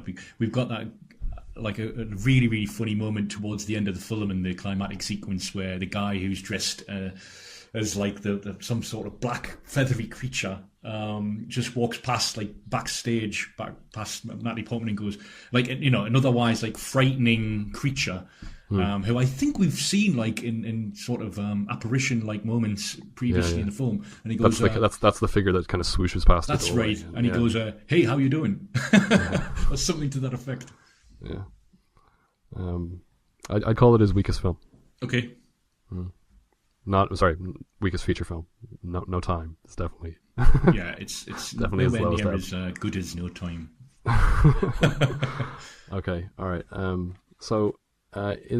After Black Swan, which obviously Black Swan was a huge hit, it won Natalie Portman a Best Actress Oscar. It was nominated for Best Picture. I think it won a couple other Oscars too, and it was a huge commercial hit. It was obviously a really, inexpensive film to produce, and it made I don't have the figures, but it was extremely profitable worldwide. So it opened a lot of doors for him. So I mean, we talked about like the business decision of doing The Wrestler after The Fountain. I think The Wrestler followed by Black Swan was a very wise move on his part. So there are a lot of projects in the wake of Black Swan that he was attached to that he didn't make, although some of them have been made. In September of 2009, so this would have been when he was in post-production on Black Swan. He was attached to an untitled heist thriller that was based on the February 2006 Securitas Depot heist in Tonbridge, England. Did that come to fruition? I mean, I no, know that wasn't made. Okay. No. Do you know of this heist? Do you remember it? Yes, I remember it very well. No, yeah? I have no idea what you're talking about. No, in Tonbridge. Where's Tonbridge? Yeah. You don't know? Okay. He was also in 2010. He was attached to a film called The Tiger, which was going to star Brad Pitt, which is a kind of survival thriller kind of thing. It's a true story of a 1997 case where the Russian animal activist who was in charge of like a game preserve kind of thing or not a game preserve, wildlife preservation rather, was tasked with hunting a man-eating Siberian tiger. Oh. Which is apparently still in development with Brad Pitt and a different director. In later that year, he was attached to a film called Machine Man, which is based on a novel by Max Berry. It's about a gadget geek at a tech firm who decides to systematically replace his weak, fleshy parts with high-end titanium performance upgrades that he's designed. Well, that's very Aronofsky. That obviously goes awry. Yeah. Then, shortly after that, he was attached to the second... he was going to reunite with Hugh Jackman and direct the second Wolverine film, the one set in Japan that James Mangold ended up directing, which I thought was really, really bad. He left that to do Noah. So the opportunity came along to do this passion project of his. In 2011, he was attached to a film called Human Nature with George Clooney at Warner Brothers, which is about a man who's cryogenically frozen and wakes up years later into a world in which humans have become pets of another species. Okay. Which sounds kind of good. And he was also attached to direct Jackie to reunite with Natalie Portman. He ended up producing that film and was directed by Pablo Larraín. Did you see it?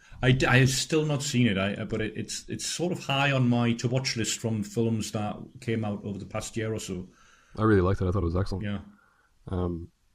Yeah. So then he, as I said, he left the Wolverine to do his passion project, which was an adaptation of Noah.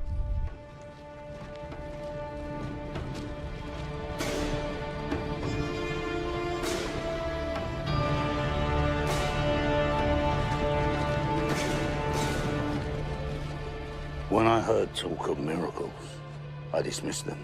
But then I saw the birds with my own eyes, and I had to come. There isn't anything for you here. No.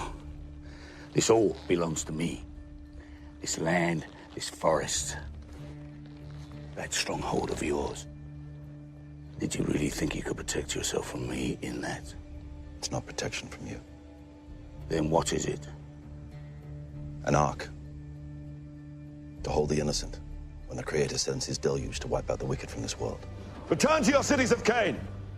No, we have all been judged.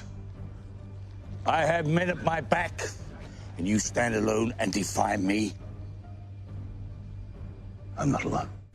Okay, so in 1982, at the age of 13, Darren Aronofsky wrote a poem called The Dove, which won him a poetry competition.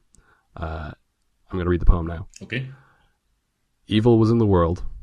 The laughing crowd left the foolish man at his ark, filled with animals, when the rain began to fall. It was hopeless. The man could not take the evil crowd with him, but he was allowed to bring his good family. The rain continued through the night, and the cries of screaming men filled the air. The ark was afloat until the dove returned with the leaf. Evil still existed.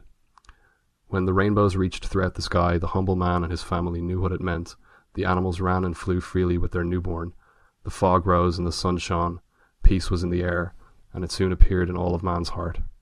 He knew evil would not be kept away, for evil and war could not be destroyed, but neither was it possible to destroy peace. Evil is hard to end and peace is hard to begin, but the rainbow and the dove will always live within every man's heart. So, in coverage of the 2014 release Noah, a lot of people suggested that Aronofsky had been working on the film since 1982, which is a little bit misleading. He has been interested in the story of Noah's Ark since he was a young teenager. Yeah. It's a terrible poem. I mean, I'd like to hear a lot of the other entrants. I mean, into this competition, but yeah, do go on. That's the end of the poem. Okay, so you're a fan of Noah? Well, I saw Noah in the cinema in 2014, and I thought it was a mixed bag. Yeah, I liked parts of it and disliked others. I thought it felt. I thought that it was a weird. I mean, I still think it's a weird. It's an extremely weird film. No, I don't necessarily mean a weird film. I mean a weird choice for the studio to hire an atheist filmmaker to make a film about Noah's Ark. Yeah. That is a complete departure from the biblical text in numerous ways, like directly contradictory to it in several important ways. and because he's reinterpreting the story, and the story predates Christianity. It exists in other cultures and religions that are older than Christianity. Sure. This story of the Great Flood, but he's interpreting it as an environmental parable.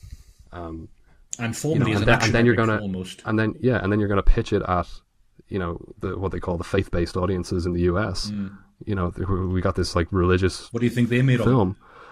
They didn't like it at all. No. They didn't like the departures from the text. They didn't like the environmental message, because of the association between the religious right in America and climate change denial. It was seen as kind of a hippy dippy kind of thing. It's also regarded as vegan propaganda. It is. Because Noah and his family don't eat animals. Yeah. And it's all about like, they ate meat, and that was like they're not supposed to do that. Yeah. Which is directly contradictory to the biblical text. In the biblical text, he takes 2 of every unclean animal, but he takes like 7 of the clean animals. Clean meaning fit to be sacrificed. Right. So when they find land after the flood subsides, they make burnt offerings of those clean animals to God, and God smells their burning flesh, and for some reason that prompts him to promise that no matter what humanity does in the future, he will never again wipe us out. What, because he likes the smell of burnt meat? Yes. Oh, yeah. Okay. He's a barbecue fan. That's exactly it. Yeah. I tried to find out if Aronofsky is vegan. He approvingly retweets vegan stuff on Twitter. Oh yeah, but retweets on endorsements still. He also was referred to as a semi-vegan. Okay. In the New York Times article. I don't know what that means. How does that work?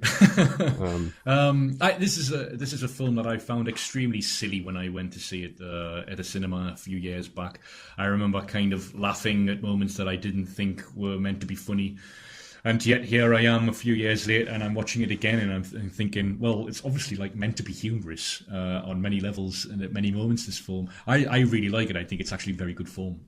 Yeah, I really liked it. I'm a big fan of Russell Crowe, and I think it's to the film's huge advantage that Noah as a protagonist is a throwback to some sort of Charlton Heston type epic action hero.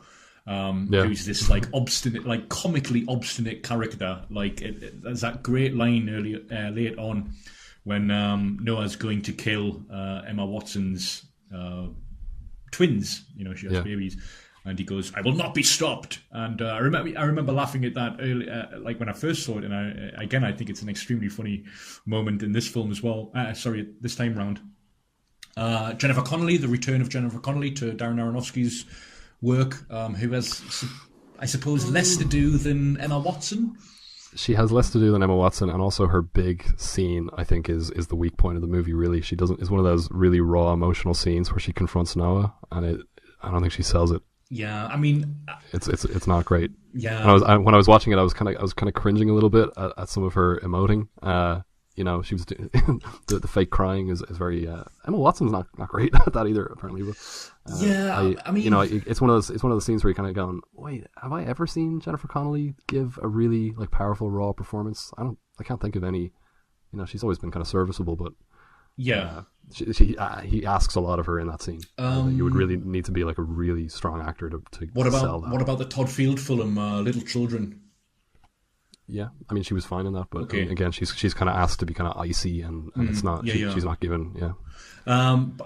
I don't know if there was like a difficulty between Jennifer Connelly and Russell Crowe in terms of like their chemistry, but that I never really buy them as a unit. But I'm not sure if that's to do with the way Russell Crowe tends to operate as an actor. Like he very much, he embodies a very physical, bulky figure in this film, and as I said, I think it's to the film's advantage. He holds everything together. Ray Winston, I mean, like he's just like something from he's just stepped up off the set of like Game of Thrones. Ray Winston is great. I mean, like he killed your woman.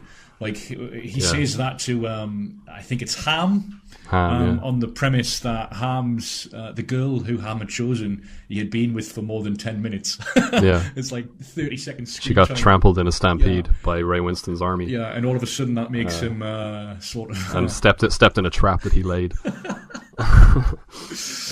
So I remember when Noah visits he has the vision that he becomes convinced that mankind should actually die out. Yeah, he visits this Ray Winston's army's campsite, and they're eating animals and they're eating each other, and it's just this like mayhem and slaughter and horror. That scene, like that's another scene where it's like, okay, well, once they replenish the earth, the implication is that it'll be like the Garden of Eden, and they won't eat the animals anymore. Let me just read you the actual passage from the Bible. Noah built an altar unto the Lord, and took every clean beast and every clean fowl, and offered burnt offerings on the altar, and the Lord smelled a sweet savour. And the Lord said in his heart, I will not again curse the ground any more for man's sake, for the imagination of man's heart is evil from his youth, neither will I again smite any more every living thing as I have done. Okay, so I mean, like, as an illustration of like the insane capriciousness of the Old Testament God. He just turns on a dime here. While the earth remaineth, seed time and harvest, and cold and heat, and summer and winter, and day and night shall not cease. And God blessed Noah and his sons, and said unto them, Be fruitful and multiply, and replenish the earth. Despite the fact that he's just said, oh, well, mankind is evil in his heart from his youth. Yeah. There's nothing. He's just basically throwing up his hands and saying, okay, But I don't know how he infers that from the smell of burning animals. But anyway. And the fear of you and the dread of you shall be upon every beast of the earth, and upon every fowl of the air, upon all that moveth upon the earth, and upon all the fishes of the sea. Into your hand are they delivered. Every moving thing that liveth shall be meat for you. Even as the green herb have I given you all these things. I mean, it directly contravenes the actual end of the story. Yeah. In that sense, Noah, like, because Aronofsky in every interview around the time that this film came out, he said Noah was the first environmentalist. Like, nah, not really. Yeah. Also, the end of the biblical story where they find land. Noah plants a vineyard, gets drunk on his own wine, falls asleep naked in his tent. Then his son Ham walks in and sees him naked and unconscious, goes outside and tells his older brother Shem and his younger brother Japheth, Dad is passed out naked in the tent there. Yeah. And Shem and Japheth take a blanket and put it over their shoulders and walk into the tent backwards and lay the blanket on their naked father, not seeing him. And then when Noah wakes up, somehow he knows that Ham has come in and seen him in this state. Yeah. So he curses Ham's child Canaan and all of his future progeny to be the servants of his brothers Shem and Japheth forever. He'll be the servant of servants. Which is a pretty vindictive thing to do, considering. So it's pretty crazy, weird postscript to the story that doesn't seem to have anything to do with anything, but he includes it kind of in the film. The scene where he passes out drunk is there, and Ham does see him, but the backstory with Ham, where Ham betrays him, and where Ham wants a wife and he tries to rescue that girl, that puts it in a completely different context. So Ham leaves. He like walks out into the wastelands. I'm not sure what the intention or how would you read that? Does he flee into the woods, or is it into the wastelands? He walks into the wastelands. I'm not sure, because it's not from the Bible. That's an original creation. I'm not sure what he's supposed to be doing. Is it the implication that he's going to like be the evil man or whatever? I don't know. I don't know. Honestly, I don't know. But in the Bible, it refers to Noah and his wife and his sons and their wives. So this issue of like Japheth and Ham not having women is not. Maybe it was like Aronofsky lining up a potential for a sequel. I mean, like watching it again, I thought, wow, this is such like, especially after Black Swan, which is a very, very muted color palette. This is so sumptuous. Not only sumptuous, but so heavily sort of synthetic and artificial, which I think a few years ago I would have and indeed did have problems with. But it's I mean, like, it's such like a, you know, visionary is a term that's become meaningless because it's so widely misused or so widely used anyway. But I think this is a truly visionary, visually ambitious project. Yeah, visually it's fantastic, and there's a lot of stuff from The Fountain makes a return, like the spontaneously sprouting flowers and the planting of the seeds. It's also the mock time lapse long takes. Which show the evolution of the species.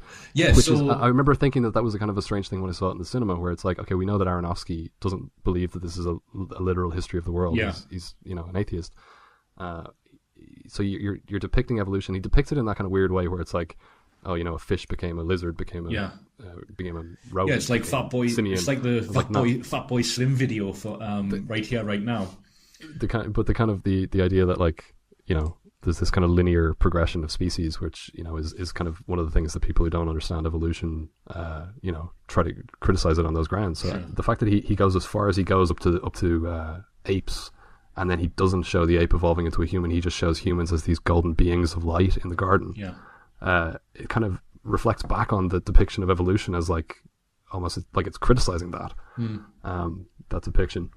I love that moment. Just briefly, I forget the moment at which it occurs, but it's like you've got like humanity, different silhouettes of different sort of eras within human history. That's when Noah tells the story after they found land toward the end. That's right. But like within that sequence, it reminds me a little bit anyway. It reminds me of that moment in the New World where we see the real life anachronistic moment of the real life grave of Pocahontas.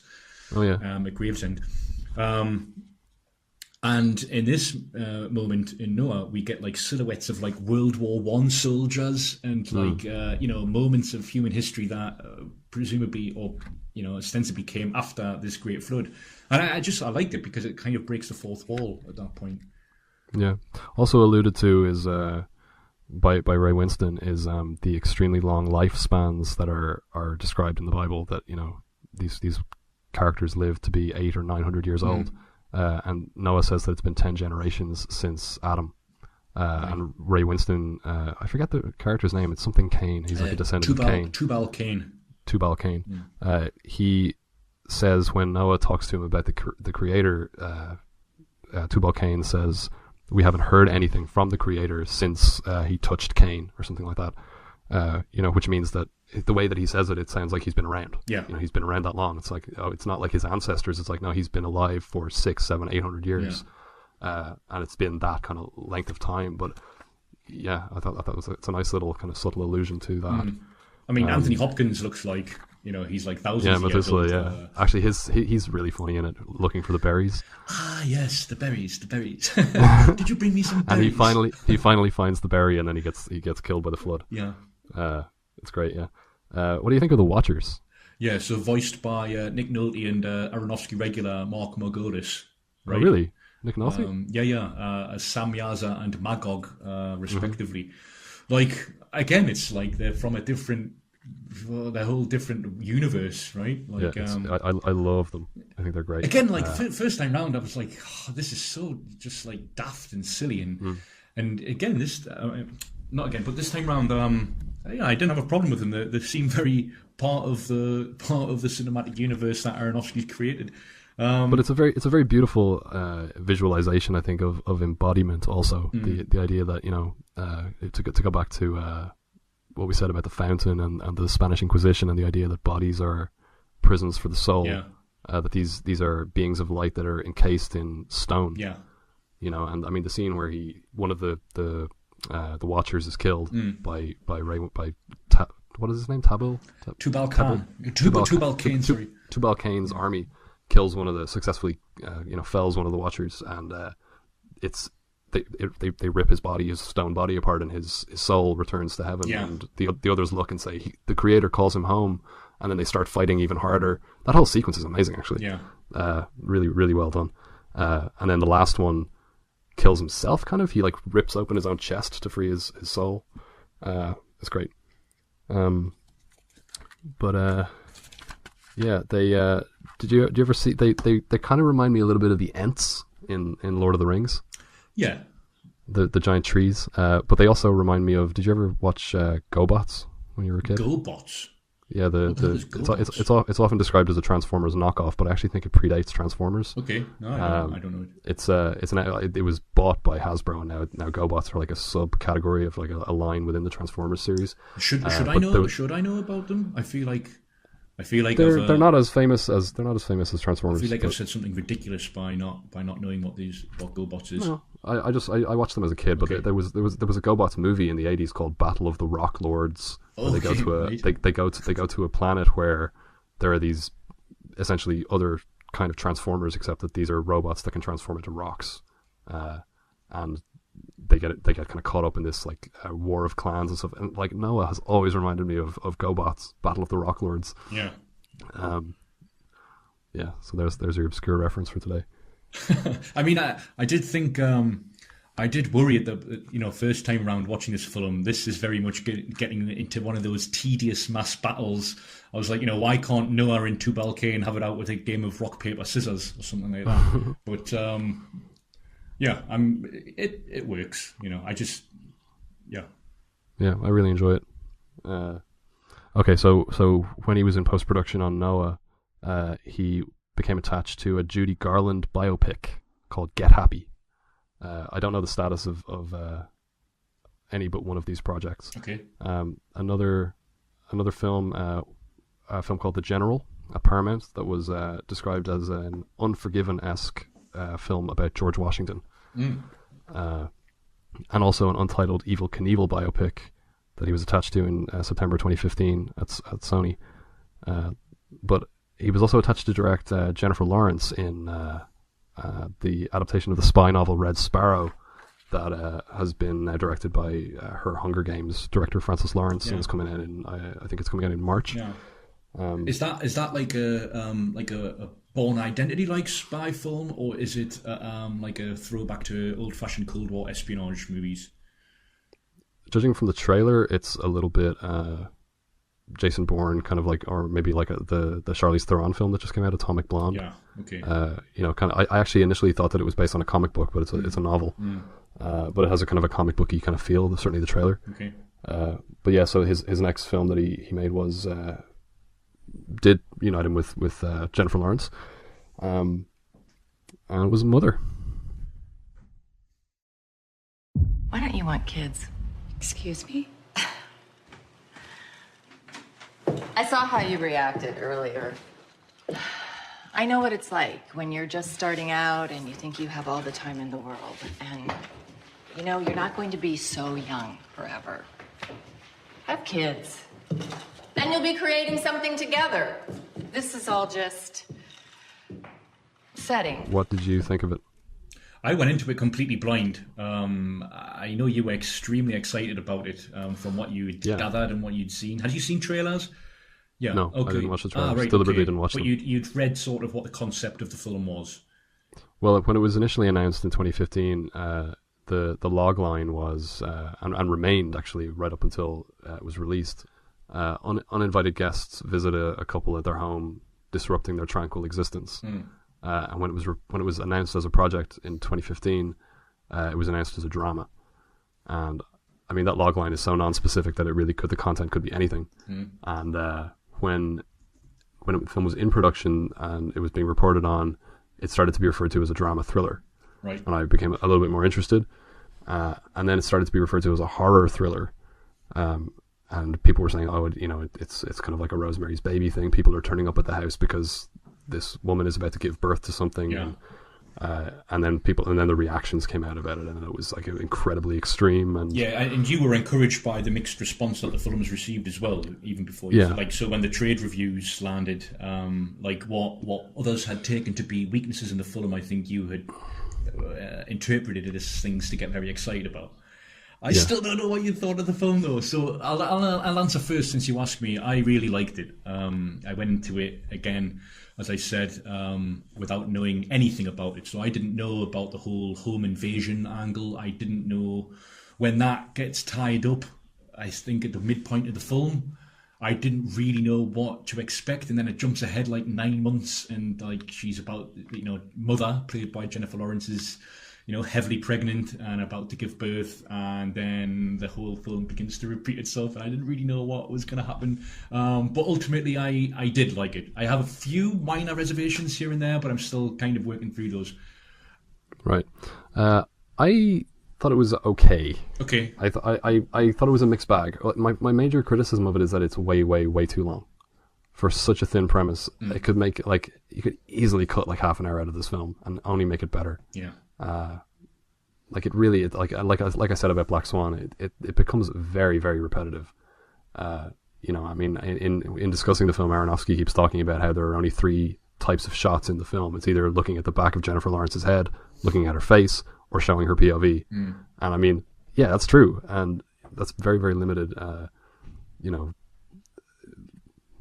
I thought it was interesting. Limited aesthetic menu. I think it was interesting structurally that she is the subjective force in the film. Like everything is sort of seen through her, and yet she is readable as a figment of Javier Bardem's character, his imagination. Right. So there's that tension there structurally in the film. The presentation of the part where she finds the photograph of him, it's like an old photograph. It's sort of fainting in the direction of like, this is a mystery and we're gonna try to find out what's really going on here. Yeah. But it doesn't work like that. So one of my minor reservations of the film is, you mentioned a few episodes ago with regard to Twin Peaks: The Return, puzzle box narratives. Where a great deal of energy is spent just figuring out what's happened. Like, I think this is ultimately a thin enough premise not to satisfy that kind of approach. But disappointingly, I'll say, the film hints at its bookends that there is meant to be some kind of explanation as to what's going on here. So it begins with one woman's face, it ends with another's, and then in the middle we have Jennifer Lawrence.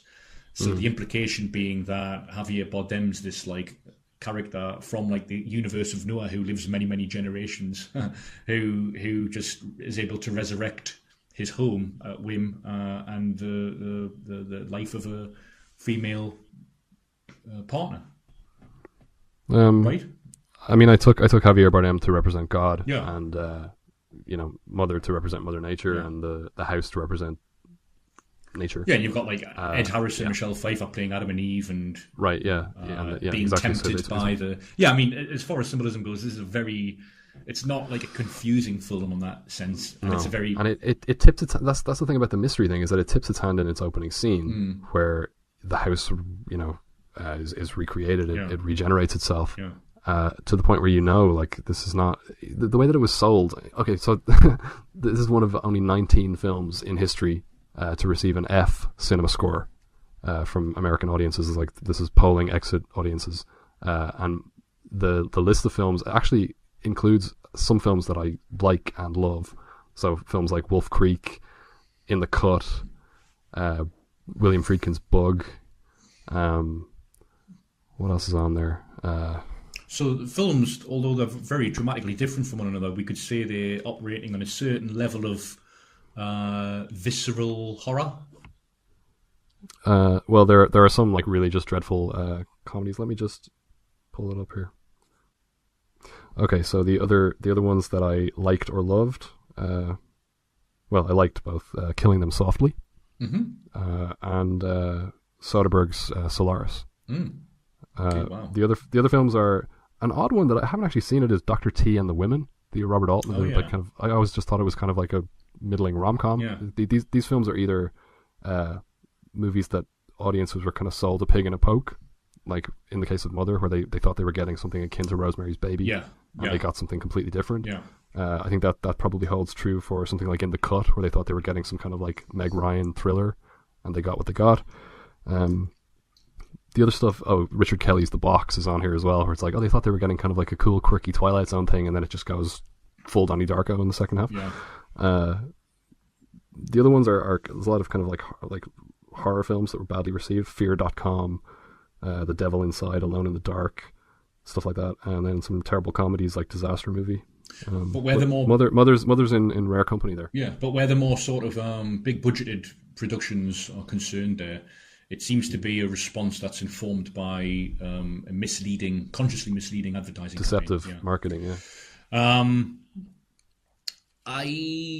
So it has been divisive. I think a lot of the I mentioned at the outset of this episode that a lot of the even the praises, or let's say the positive reviews of this, have either been begrudging or surprised, the tone of them. I think here of Nick Pinkerton's reviewing Sight and Sound and Michael Koreski's for Reverse Shot, where the implication is, if not the explicit confession, is that Aronofsky, up until this point, has provoked skepticism, let's say, critically. And it would be the case again with this film if it wasn't for the fact that he also mounts, and I think I'm paraphrasing Koreski's review in particular here, if not for the fact that he mounts his best filmmaking to date in telling this story. I think, I don't disagree with the claim that this is too long of a film, especially given that he's demonstrated himself to be a very economic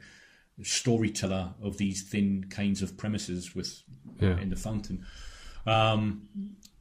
However, I do think for its first half in particular, it's an extremely controlled, extremely effective film centering around Jennifer Lawrence's paranoia. Not only paranoia, but her frustration. It's an extremely aggravating experience to go through watching her, and I mean that in the best sense, like to watch her having to undergo this or negotiate constantly, like Javier Bardem, who's hilarious, I think, in this film.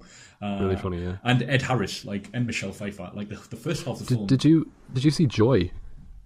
I didn't know the Jennifer Lawrence film, because the first act of that ish is this mother reminded me of it, the idea that like she has this kind of like family, that she's the sensible one in the family, the responsible one, and she's trying to kind of like micromanage and like deal with all these like little domestic crises.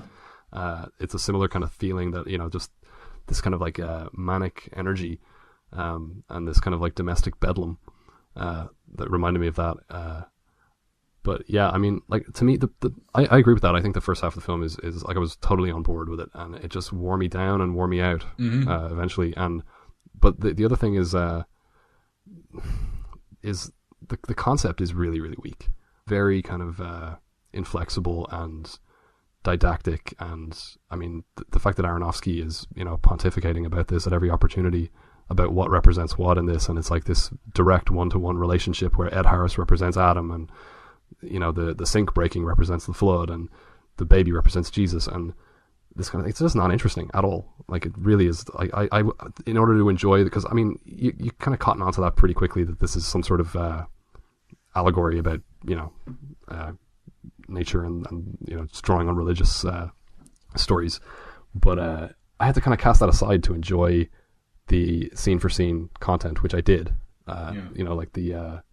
Like the staging of the wake, and like the people coming in, suddenly they're painting the ceiling, and like they won't stop sitting on the counter, and the sort of in scene escalation of that kind of manic energy was both the funniest thing I think that he's ever done, and really, really just like I was glued to that. But I think after the wake, it kind of starts to wear out its welcome. What you mean when it's all of a sudden 9 months later, and I think it's a lot of that's also the mental or psychological energy that is lost. I mean, like, there's a momentum in the film, and then all of a sudden we kind of have to start again. Like physically sitting there in the cinema, we are having to really readjust, and it's one of those films. It's such a linear film. We have to constantly reevaluate our position to it. And I don't mean like morally or anything like that. I just mean in terms of like the actual narrative energy of the film. So Ed Harris and Michelle Pfeiffer, I think, are absolutely hilarious. And then actually I began to worry a little bit once the Gleason brothers, their fallout reaches its culmination. And, you know, they're all going to the hospital. And then when they return, and then all of a sudden there's a rapid escalation of people in the film, and escalation of events, and escalation of surrealism, I suppose. And I did worry at that point, because I thought this can only go so far, and I'm aware that we're only halfway through the film. And so when it sort of that is the high point of the film for me, is the wake. Would you agree with that? I thought the high point of the film, yeah, I suppose so. Although I was beginning to worry during it, because I thought I want this to kind of end. Yeah, and once Ed Harris disappears in Pfeiffer, I wanted them back. Right. So I spent a large part of the second half of the film wishing that I was rewatching the first half rather than watching this new escalation. Although, and then when it gets into, you know, Children of Men territory with Kirsten Wiig, like as this like literary agent, like just like ordering the execution of people, I thought that was extremely well done. Oh yeah, for sure, yeah, definitely. Without, I mean, once it establishes that, like, it doesn't lack for technical proficiency. Yeah, I mean, once it establishes that anything can go at this point, the film could be like, you know, it could be 3 hours long. It's like this Buñuel thing. Where repetition. Yeah, he keeps bringing up the Exterminating Angel, but you know, the Exterminating Angel is like 90 minutes. Yeah, no, it's true. Know, it knows when to get out. Yeah.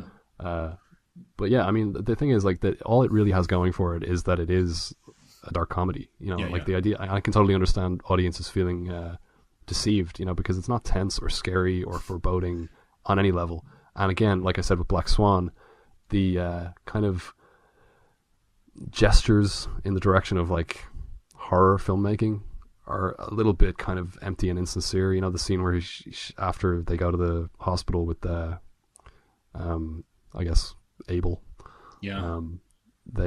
she's left alone in the house, and you know, we get a, you know, a shot of her, we get a like a mid shot of her, she bends down to pick up something up off the floor, and the space that she had been occupying in the frame reveals Donald Gleason standing there, and it's like, oh, a jump scare.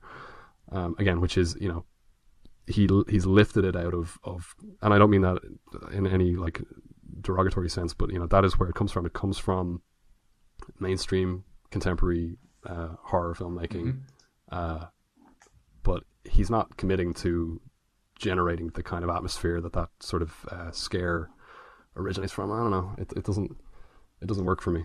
I'd rather he either left it out or committed to it. Did you see a few years back a short film called The Guests by Shane Danielson? No.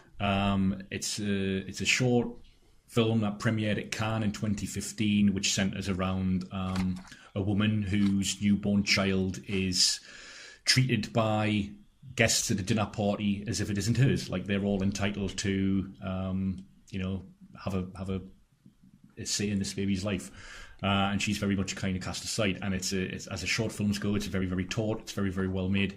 Watching Mother, and I had been kind of tipped off about this comparison by a colleague, but Aronofsky, I'm not sure if he saw Shane Danielson's film, but it's extremely derivative. I mean, to the point where like Shane would be kind of justified in feeling a little aggrieved. But yeah, I mean, The Guests is, as I said, like a short film. It's like 20 minutes at most. Yeah, Mother's 2 hours. And yeah. I see where you come from. Like, what about? I mean, I think there's a solid 70 or 80 minutes of good material in it, but I don't know why it's 2 hours. Yeah, it just is. It's exhausting. Yeah, it is. It is exhausting. Like all of his films are, though. But exhaustion seems to be almost the narrative thrust of his films, or the psychological effect of them. Yeah, but I mean, this is the first time that he's exhausted through pure duration. Yeah. Okay. You know, I mean. Yeah. I don't feel that The Fountain is too long. You know, it's emotionally exhausting, but it's not. And same with like Requiem for a Dream. It doesn't feel like you need to cut 20, 30 minutes out of this film. Yeah, it's true. It's true. And how do you feel about the concept, the allegory? Like, do you get anything out of it as a concept? Like when Aronofsky stands on a stage and talks about this represents that and this represents that, and I was feeling angry, and this is about the way that we treat the planet, and the house is a microcosm for the Earth. In a similar way to the way that the Ark is like a microcosm for nature in the Noah's Ark story. Also, Sure. Like everything else is destroyed, and what remains is in the Ark. The house is the Ark essentially in this story. To be honest, I hadn't really paid much attention to what Aronofsky's been saying about the film. Was he pontificating before this film was like? No, because they didn't reveal anything. Yeah. But it was like he was like he couldn't wait to okay. in all the press. Yeah. It's because he's in other cases he's been a little bit cagier about the meaning of particular things. Like in Pi, there's the presence of the ants, which he says that he specifically requested, and his producer was like, okay, well, if you get the ants, we can use ants. But he in the commentary track, he for some reason, even though he talks about a lot of the symbolism, he won't talk about what the ants represent. And to me, the ants represent, like the ants are crawling around on the circuit boards. And to me, they represented people in cities in the way that in like Koyaanisqatsi, you kind of get those. Have you seen Koyaanisqatsi? Yeah. So the match cuts between the match cuts between the signals on the circuit boards and the cars on the highways and things like that. So that was what I took from it, and you have the ants crawling on the numbers on the final credits as well. So it's like humans trying to understand nature, and I don't know. Anyway, whatever.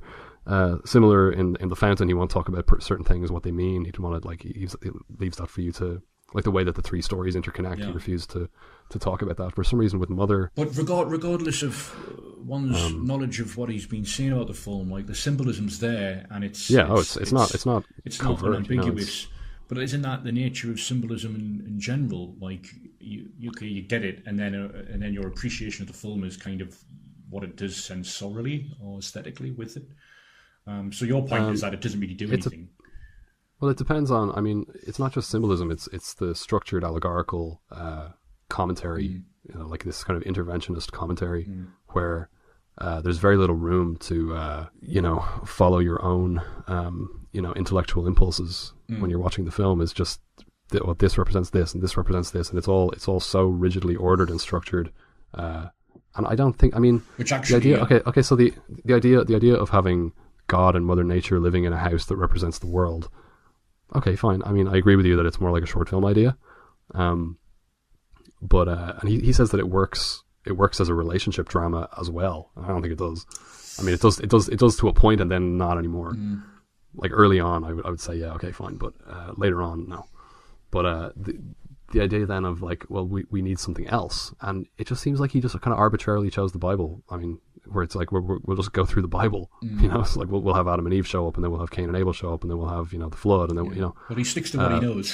But it's just exactly. But it just seems like a kind of arbitrarily chosen structuring principle, except in the sense that eventually it gets to the point where we start to flash through human history. But no, on a conceptual level, the film didn't work for me at all. It was really not interesting at all.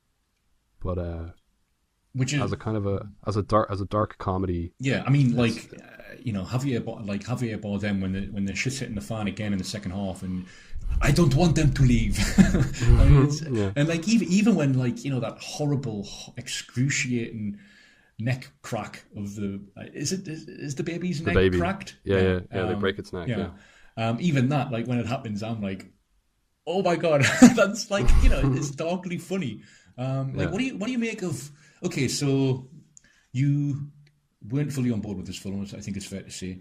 What do you make of like the many dismissals of the film on the grounds of it's another film in which woman is suffering or made to suffer, and it's like dismissing the film on ostensibly like feminist grounds, like.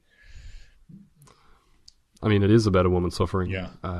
But I mean, just because it depicts it doesn't mean that it condones it. I mean, like that would be the most uncharitable reading of Darren Aronofsky's intentions imaginable. That what he's depicting here is some sort of depiction of a sort of an ideal state of affairs. I mean, in fact, he's very explicitly, this is a howl against what it depicts. Both, and he says it works as a relationship drama. So. Yeah, obviously, primarily for him, it's a commentary on climate change. I mean, a friend of mine did say that, and I agree with him, that there is a certain toxic truth to be found in its depiction of a marital predicament. like the mechanisms by which the husband, credited as him, Javier Bardem's character, the mechanisms with which he retains control of a situation, firstly, but secondly, and vitally, retains control over his wife. And I think a large part of the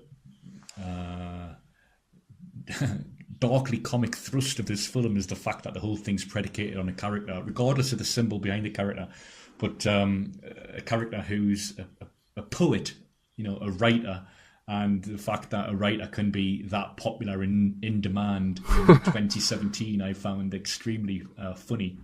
Yeah. I liked it a lot more than you did, I suppose. But I do agree with you on the front that, especially in its second half, once it's sort of blown its load, let's say, that it establishes, as I said, a level of anything goes-ness to its narrative. And at that point, it's like, well, this could go anywhere, and it doesn't feel in any way structured, which is actually counterintuitive, it feels like, or paradoxical, because it's an extremely structured film. Jennifer Lawrence actually commented on these exact allegations in an interview. Let me just... The biggest tool that I used for my character was the connection with the house, because I see us as one organism. By chance, I was reading Jane Eyre, and then I read The Wide Sargasso Sea, so to me, this is incredibly feminist in the way that, these Victorian patriarchal novels show these loving, amazing husbands that are very slowly and delicately taking away their wives' dignity. It's not anti-feminist to express something or to show something. To be a feminist movie, we don't have to all be women and all be, aggressive. Before we even knew what feminism was, people were writing these novels that were showing women's strength being drained away from them. So to me, to answer your first question, this movie is incredibly feminist, but it's also what Darren is saying, it's much bigger. We're taking, allegories and metaphors that are universal and also biblical. So what Jennifer Lawrence was saying in that interview, that, you don't have to depict strong women necessarily. You can depict a social situation in which, because it's not fair to expect all women to be strong enough individuals to overcome systemic pressures that are like grinding them down. You have to accept that the problem is the systemic pressures. And I like for a film that I loved that I know you didn't like was Under the Skin. Yes, but it's also one of the films that I'm keen to reevaluate. Okay, but there were some criticisms that the film was anti-feminist, but because it starts with she's not a woman, she's an alien being, but she's embodied as a woman. Yeah. And she's obviously extremely strong and independent, and she's this very efficient predator. But the longer that she spends embodied as a woman in this society, the more that society's effects start to sort of change her character and grind her down and make her subservient and take away her independence.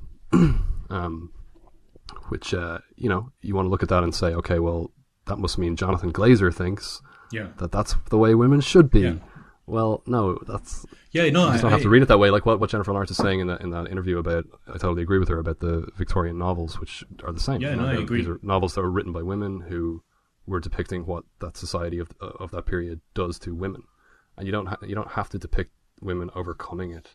No, sure. I mean, it's unrealistic and unfair to expect women to take on that responsibility. To stack the deck against them so greatly, and then it's like it's. Did you see Mustang, the Turkish film? Yeah, I loved it. Yeah, it's great. Oh, you loved it, but I think one of the possible problems of that is the sudden leap into this like feel good film about like the strength of womanhood against the patriarchy, where actually it might have been a perhaps even more powerful film had it not made those fantastical leaps and actually see the social mechanisms by which womanhood doesn't always prevail. I took that one more as a fairy tale though. Yeah, very much so. But Yeah. I think both approaches are completely valid. I mean, I think you can take either side. But I think just to flatly assume that a film has to be some sort of commentary or it has to carry some sort of implicit statement that what it depicts is the author's idea of the ideal state of affairs is yeah. You know. And at any rate, even if you were to make that kind of reading of this film, I think it's a wrong one, because I think there's enough there.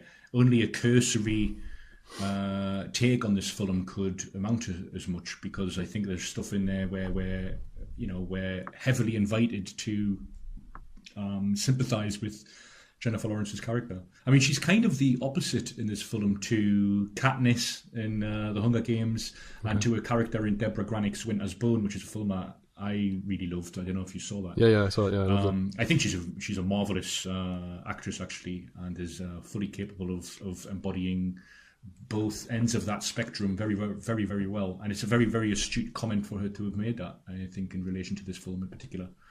But I think a large part of that reading is also compounded by people reading into the fact that Darren Aronofsky and Jennifer Lawrence are apparently romantically entangled at the moment. And therefore they're reading it as Darren Aronofsky as the white male artist who is kind of working through or processing his problems in that regard. Yeah. And therefore, they're bored by it. And it's fine, of course, to be kind of bored by this film, but I think that's an unfair framework in which to structure your critique. Yeah. Okay, this has been The Habitus, the first installment in our hopefully ongoing Journeymen series, looking at, at least from this point on, the work of under-celebrated and overlooked filmmakers. Please follow us on Twitter at habituspod, and see you next time. Thank you. Bye.